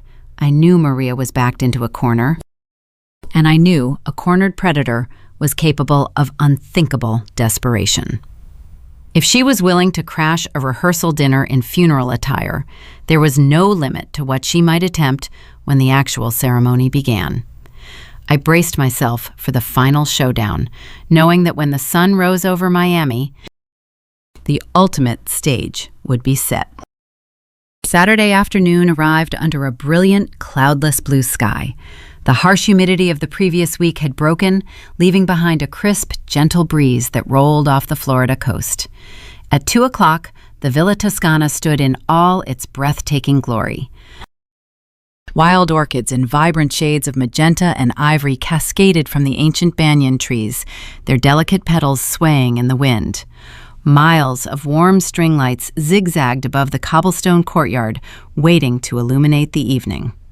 The pristine botanical estate, the very location my family had attempted to steal, was finally mine. I stood in the center of the bridal suite, surrounded by the quiet hum of preparation.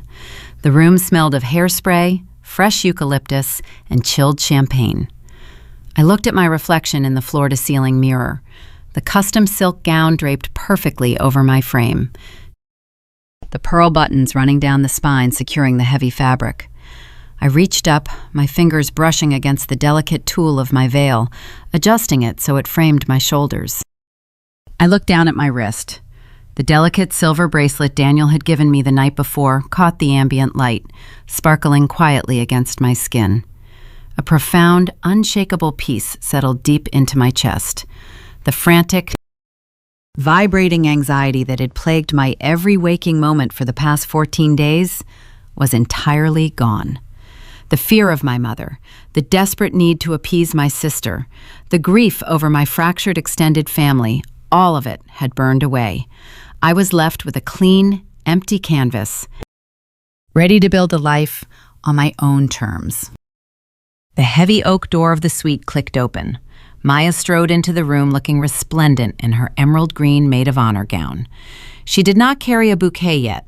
Instead, she held her smartphone tightly in her right hand, her dark eyes scanning the screen with the rapid, calculating intensity of a battlefield commander. "Status update," Maya announced, her voice low and brisk, ensuring the makeup artists packing up their kits across the room could not hear the details. I turned away from the mirror, folding my hands in front of me. "Tell me."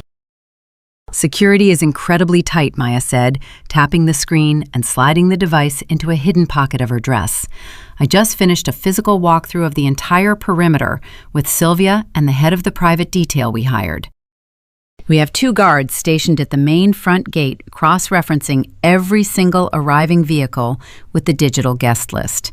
We have another guard posted at the rear service entrance, and 2 more actively monitoring the catering bay doors." She stepped closer, lowering her voice another fraction of a decibel. The tension in the suite grew thick, momentarily competing with the scent of eucalyptus. "No one gets onto this property without producing photo identification," Maya continued. "I gave the security team the high-resolution photos of Maria and Sophia. If they even drive down this street, the guards have strict instructions to block their vehicle and contact local law enforcement. We locked down the perimeter, Evelyn." I absorbed the tactical briefing, my heartbeat remaining steady and calm. The question hovered in the air between us, unspoken but undeniably present. Would my mother try to breach the perimeter? Would she hire someone else to infiltrate the venue and cause a scene? Would she attempt to scale a fence or impersonate a vendor just to ruin the most important day of my life? If she was desperate enough to crash an intimate rehearsal dinner wearing funeral attire, the possibilities for sabotage were endless. A cornered narcissist thrives on unpredictable chaos. She could be sitting in a parked car down the block right now, waiting for the perfect moment to strike. I looked at Maya, seeing the fierce, protective determination radiating from her posture. She had fought a shadow war on my behalf, dismantling every legal and logistical threat my family hurled in our direction. She had given me the greatest gift a friend could offer. She had given me back my autonomy. "I am letting it go," I said softly. Maya paused, her brow furrowing in slight confusion. "Letting what go?" "The fear," I replied, offering her a genuine, relaxed smile. "I am not going to spend my wedding day looking over my shoulder. I am not going to let the ghost of my mother haunt this ceremony. If she tries something, the security team will handle it. If she makes a scene, the police will arrest her.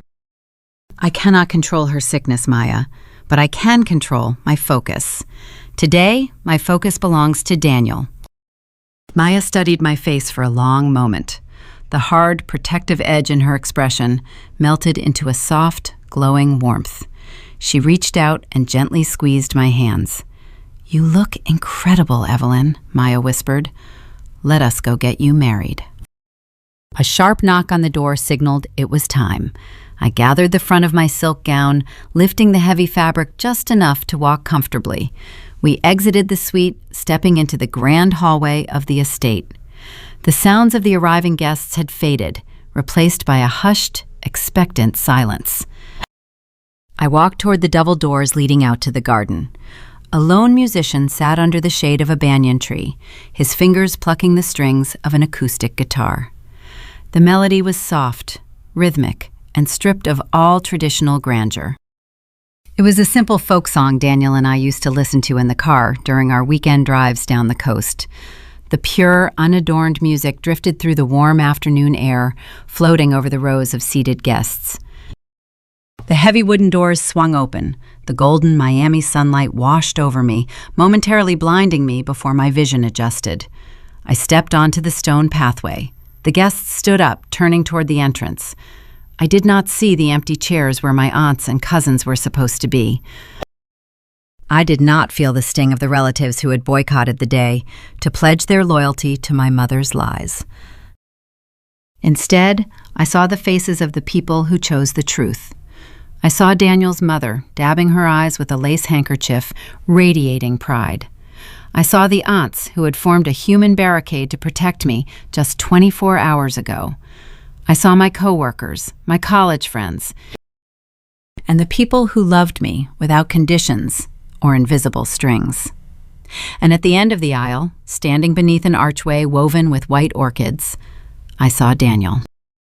He wore a tailored charcoal suit, his broad shoulders relaxed, his hands clasped in front of him. The moment his brown eyes locked onto mine, the rest of the world dissolved. The lush gardens, the acoustic guitar, the seated guests, they all faded into the background.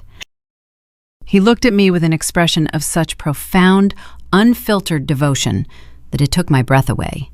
He looked at me like I was the only person on the entire planet. I walked down the aisle, my steps slow and deliberate. I did not have a father to give me away. Carlos Rodriguez had chosen his own comfort over his daughter, hiding in Boca Raton to avoid his wife's wrath. But I did not need anyone to hand me over to another man.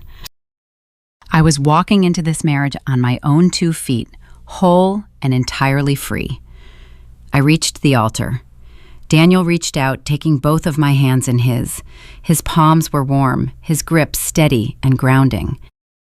"You are stunning," he whispered, his voice catching slightly in his throat. The officiant, a close friend of Daniel's from the high school faculty, began the ceremony. The words were brief, personal, and stripped of all performative cliches. We stood under the cascading orchids, the gentle ocean breeze rustling the leaves above us. When it was time for the vows, I did not read from a piece of paper. I looked directly into Daniel's eyes, speaking the words I had carried in my heart for 3 years. I promised to choose him every single day. I promised to build a home rooted in honesty, mutual respect, an unyielding partnership. I promised to protect our peace against any threat, external or internal. Daniel spoke his vows with a clear, resonant voice. He promised to be my anchor. He promised to stand between me and any storm. He slid a simple gold band onto my finger, the metal cool and solid against my skin. I returned the gesture, sliding a matching ring onto his hand. By the power vested in me, the officiant announced, a wide smile breaking across his face, "I now pronounce you husband and wife. Daniel, you may kiss the bride." Daniel pulled me in, his hands wrapping around my waist, and kissed me. The kiss was deep, joyful, and deeply anchoring. A loud celebratory cheer erupted from the guests. The acoustic guitar transitioned into a lively, upbeat tempo. We broke apart laughing and turned to face our chosen family. We walked back up the aisle together, a shower of white flower petals raining down around us. The joy was intoxicating, pure, and unadulterated. For an entire hour, as we took our formal photographs in the botanical gardens and the guests transitioned to the outdoor patio for cocktail hour, the world was perfectly flawless. I felt invincible, wrapped in the protective bubble of our successful, tactical planning and the overwhelming love of my new husband. But as the sun began to dip lower in the sky, casting long, dramatic shadows across the cobblestones, the cocktail hour came to a close. The venue staff opened the grand doors to the main banquet hall, inviting the guests inside for the formal, plated dinner. The serenity of the afternoon was a temporary reprieve. A quiet, familiar prickle of warning crawled up the back of my neck as Daniel and I waited in the hallway to make our grand entrance. The ceremony was the easy part. The ceremony was sacred, but the reception was a stage. And as the distant sound of clinking glasses echoed from the banquet hall, I knew the reception was where the bill for my mother's humiliation would finally come due. 8 o'clock arrived, bringing a vibrant, electric energy to the banquet hall of the Villa Toscana. The transition from the outdoor cocktail hour to the formal indoor reception had been seamless. The room glowed under the warm amber hue of the overhead chandeliers. Tall, elegant centerpieces composed of wild orchids and cascading greenery adorned every table. The clinking of crystal champagne flutes and the low, joyful hum of conversation filled the expansive space.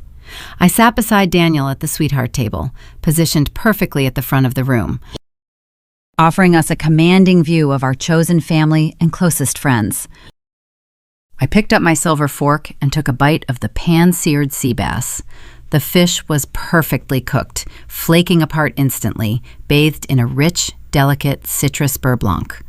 A profound sense of victory washed over me as I savored the flavor.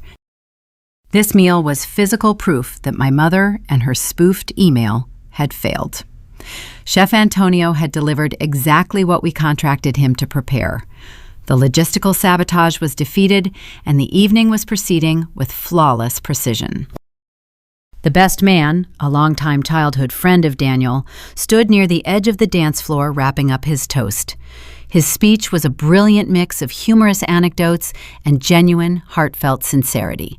The room erupted into a chorus of warm laughter. I smiled, leaning my head against Daniel's shoulder, letting the safety of the moment wrap around me. Then, a sharp, jarring noise pierced the ambient joy of the room. It came from the far back corner of the banquet hall, near the heavy wooden swinging doors that led directly into the catering kitchen. A metallic crash echoed over the laughter. A waiter had dropped a silver serving tray, sending silverware clattering loudly against the polished hardwood floor. I lifted my head, my eyes zeroing in on the commotion. The swinging doors burst open, pushed apart with a violent, frantic force. Maria Rodriguez stepped out of the service corridor and into the pristine banquet hall. She had not breached the front gates. The private security detail guarding the main entrance and the perimeter fencing had held firm. Instead, she had somehow bypassed the exterior checkpoints, likely slipping through a delivery truck bay while the catering staff was busy hauling supplies inside.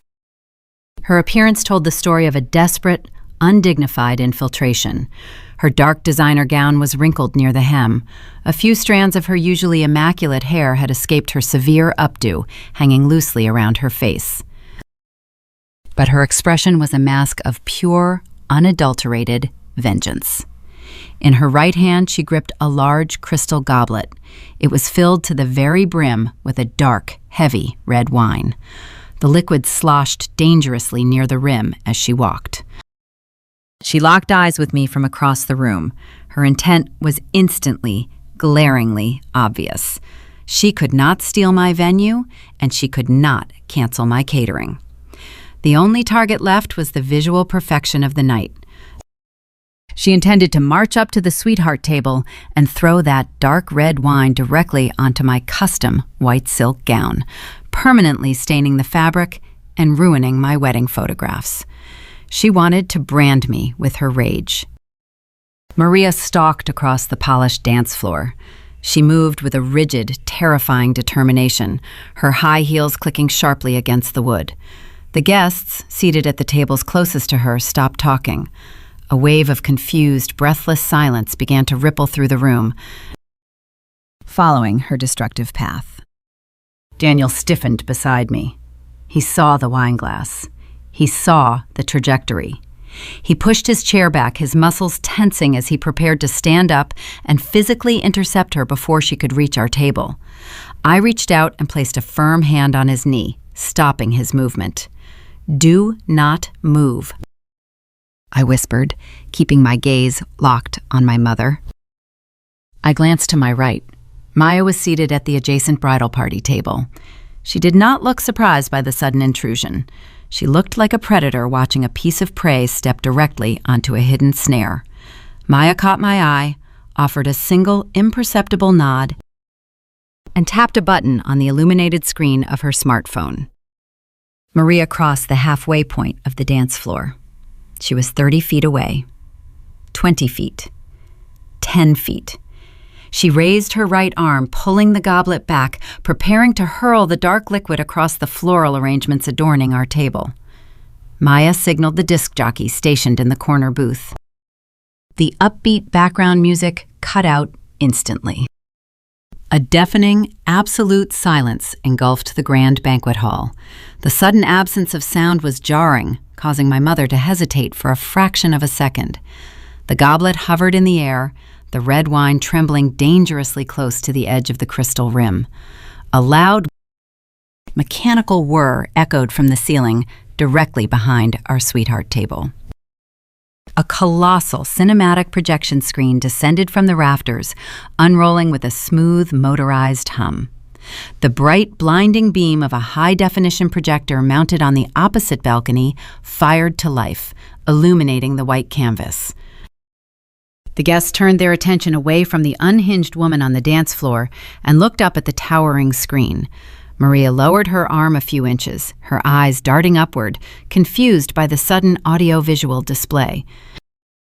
She likely expected a montage of childhood photographs or a romantic video tribute. The screen did not show photographs. It blazed with indisputable, high-definition reality. The display split into two massive images. On the left side of the canvas, the Villa Toscana contract modification addendum appeared. The document was magnified to an impossible scale. The clumsy, forged loops of my signature towered 20 feet tall, hovering over the room for every single guest to analyze. On the right side of the canvas, my childhood bank ledger illuminated the hall. A glaring, bright red minus sign sat next to the deduction of $8,000. The routing numbers, the timestamps, and the destination account belonging to Sophia's South Beach caterer were broadcast in crisp, undeniable clarity. Before the crowd could fully process the visual evidence, the venue speakers crackled to life. The audio did not feature a romantic ballad. It featured Daniel's cell phone recording from our apartment hallway. The acoustics of the banquet hall amplified the sound, sending the shrill, hysterical voice of Maria Rodriguez bouncing off the vaulted ceilings. "You ruined her life." The recorded voice boomed through the surround sound system. "You canceled the venue." Then, my own calm, measured voice echoed back through the speakers.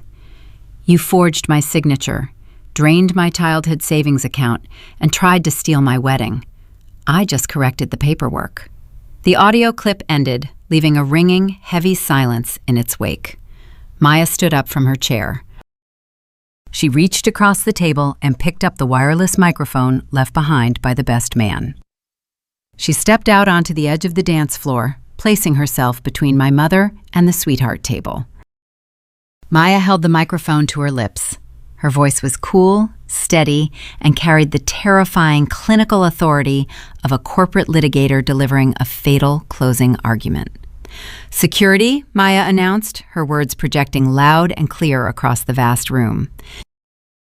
"Please escort the woman who committed wire fraud off the premises." The trap sprang shut with a lethal, irreversible finality. A collective gasp swept through the banquet hall. The remaining extended family members, the aunts and cousins who had given my mother the benefit of the doubt, sat frozen in their chairs. The undeniable proof of her crimes was staring them right in the face, projected in 20-foot letters. The narrative of the innocent, heartbroken matriarch evaporated in the blinding glare of the projector beam. Maria froze.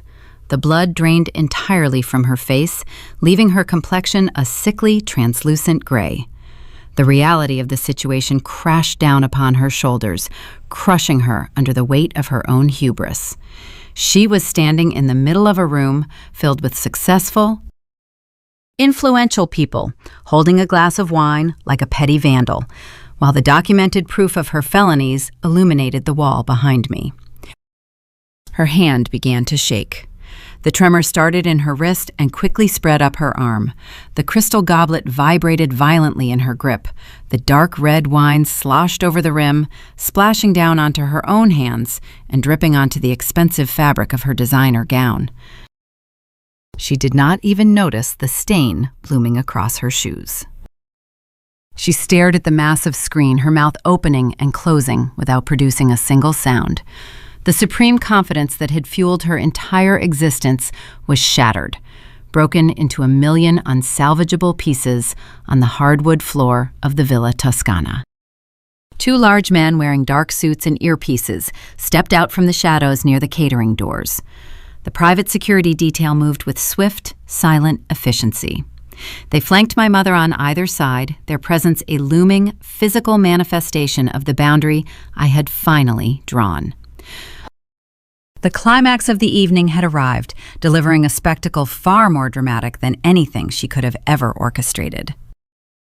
The two private security guards moved with a calm, synchronized efficiency that made the moment feel almost clinical. They did not rush. They did not raise their voices. They simply stepped onto the polished hardwood of the dance floor and approached the paralyzed figure of my mother. One guard placed a firm, unyielding hand on Maria's left elbow. The other took her right arm. The physical contact broke whatever trance the projector screen had induced.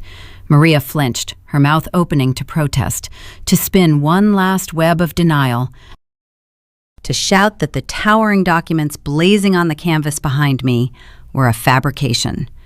No words came out. The sheer scale of the evidence suffocated her. She looked out at the sea of faces surrounding her. She saw the wealthy friends she had attempted to impress. She saw Daniel's mother sitting tall and composed at the adjacent table. She saw the remaining extended relatives, the aunts and uncles who had doubted my character, now staring back at her with wide, horrified eyes. They were reading the routing numbers. They were analyzing the clumsy forgery of my signature. They were processing the undeniable reality that the woman they had trusted was a thief. The crystal goblet finally slipped from her trembling fingers. It hit the floor, the delicate glass shattering into jagged shards. The dark red liquid splashed across the varnished wood, staining the hem of her expensive black gown like a fresh wound. The guards did not let her linger over the mess. They turned her around and began the long walk toward the exit. The silence in the banquet hall was a heavy, physical entity. Not a single guest murmured. Not a single chair scraped. The only sound was the sharp, uneven click of my mother's high heels retreating across the floorboards, dragging through the spilled wine. She kept her head bowed, her shoulders hunched, physically shrinking under the crushing weight of public ruin. She did not look back. They reached the far end of the room. The guards pushed the heavy wooden double doors open, guiding her out into the humid Miami night. The doors swung shut behind them, the brass latches clicking into place with a deep, echoing thud. The projector screen clicked off, rolling back into the ceiling rafters with a smooth, mechanical hum. The bright glare vanished, leaving the room bathed once again in the warm, amber glow of the crystal chandeliers. A collective breath swept through the hall. The guests shifted in their seats, exchanging bewildered glances, uncertain of how to proceed. The tension hung by a fragile thread, threatening to turn the rest of the evening into a somber, awkward wake for my fractured family. Daniel stood up from his chair. He did not grab a microphone to apologize for the spectacle. He did not offer any excuses for the woman who had just been ejected. He simply stepped around the sweetheart table, extended his hand toward me, and offered a bright, unwavering smile. I placed my hand in his. His grip was warm and grounding. He pulled me up from my chair and guided me past the shattered glass, stepping directly into the center of the dance floor. Maya caught his eye from the bridal party table. She offered a sharp nod and signaled the disc jockey in the corner booth. The silence shattered. A vibrant, pulsing salsa track blasted through the surround sound speakers. The upbeat tempo of brass horns and rapid percussion flooded the room, carrying an infectious, undeniable energy. Daniel wrapped one arm around my waist, pulling me close, and spun me across the floor. The heavy silk of my custom gown flared out around my ankles. I stumbled on the first step, letting out a surprised, breathless laugh. He caught my waist, his brown eyes sparkling with pure, unfiltered joy. I laughed again, louder this time. The sound bubbled up from the deepest corner of my chest, chasing away the shadows of the past 2 weeks. The suffocating pressure, the constant vigilance, the fear of my mother's next sabotage, all of it evaporated into the humid air. Daniel spun me again. Maya walked onto the floor, pulling the best man along with her. Within seconds, Daniel's mother and aunts joined the crowd. The hesitation among the guests broke. Dozens of people flooded the dance floor, moving to the rhythm, clapping their hands, and shouting over the music. The rest of the night was a masterclass in celebration. Chef Antonio delivered the pan-seared sea bass and the filet mignon with impeccable timing, the plates emerging hot and perfect from the catering kitchen. The almond cake was sliced and served. We danced until the soles of our feet ached, surrounded by a chosen family that guarded our peace and celebrated our survival. It was a flawless victory. Time possesses a remarkable ability to wash away the debris of a war. It has been 6 months since the doors of the Villa Toscana closed behind my mother. I am 31 years old now. I sit on the balcony of the new home Daniel and I purchased in a quiet coastal neighborhood south of the city. The morning sun warms the terracotta tiles. A gentle ocean breeze rustles the palm fronds in our backyard. I hold a ceramic mug of dark roast coffee, watching Daniel water the garden beds he built over the weekend. The silver bracelet he gave me at the rehearsal dinner rests against my wrist, a constant reminder of the shield he provided when I needed it most. My home is a sanctuary. It is filled with quiet mornings, shared laughter, and an unshakable, enduring peace. The digital alerts on my phone no longer trigger a spike of adrenaline. The device sits on the patio table, silent and unbothered. I have not spoken a single word to my mother or my sister since the night they were escorted off the property. The boundary I established has held firm, reinforced by the harsh, natural consequences of their own actions. Word travels fast in the wealthy enclaves of South Florida.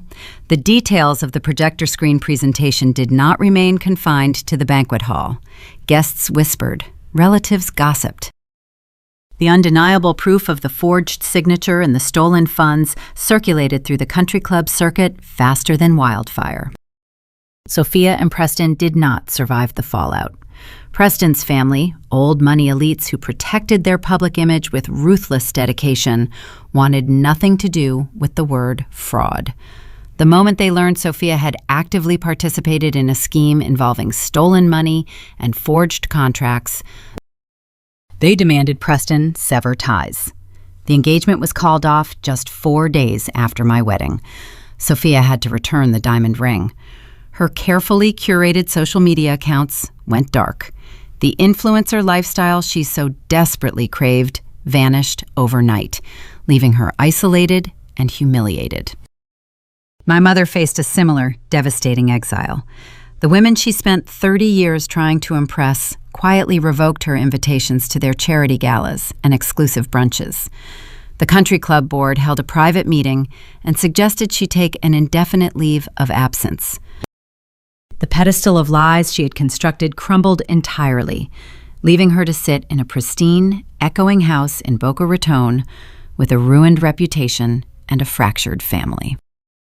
A few of the aunts and cousins who had boycotted my wedding attempted to reach out in the weeks following the disaster. They sent tentative text messages, offering weak apologies, claiming they had been manipulated by Maria's tears. I read their messages, and I deleted them. I did not owe them absolution. They had chosen the comfort of the lie over the difficulty of the truth, and I no longer had space in my life for fair-weather loyalty.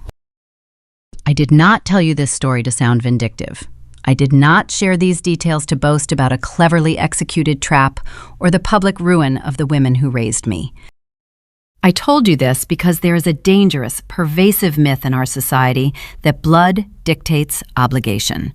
We are taught to endure disrespect, financial abuse, and emotional manipulation simply because the person inflicting the pain shares our last name. We are conditioned to shrink ourselves, to minimize our joy, and to sacrifice our own stability to appease the toxic demands of the people who demand our submission. Sometimes the family you are born into will try to set you on fire just to keep themselves warm. They will demand your venue. They will demand your savings. They will demand your silence. They will expect you to hand over the very fabric of your life so they can build a stage for their own ego. You do not have to burn for them. You are allowed to say no. You are allowed to gather your evidence, lock the gates, and let them face the agonizing reality of their own reflection. You are allowed to walk away from the table when the only thing being served is your own destruction. And most importantly, you are allowed to build a beautiful, quiet, and fiercely protected life that they can never, ever touch. Thank you for staying with me until the very end of this journey. If this story resonated with you, if it reminded you that your boundaries are valid and your peace is worth fighting for, please hit that like button and subscribe to the channel. Let me know your thoughts in the comments below. Tell me, what would you have done?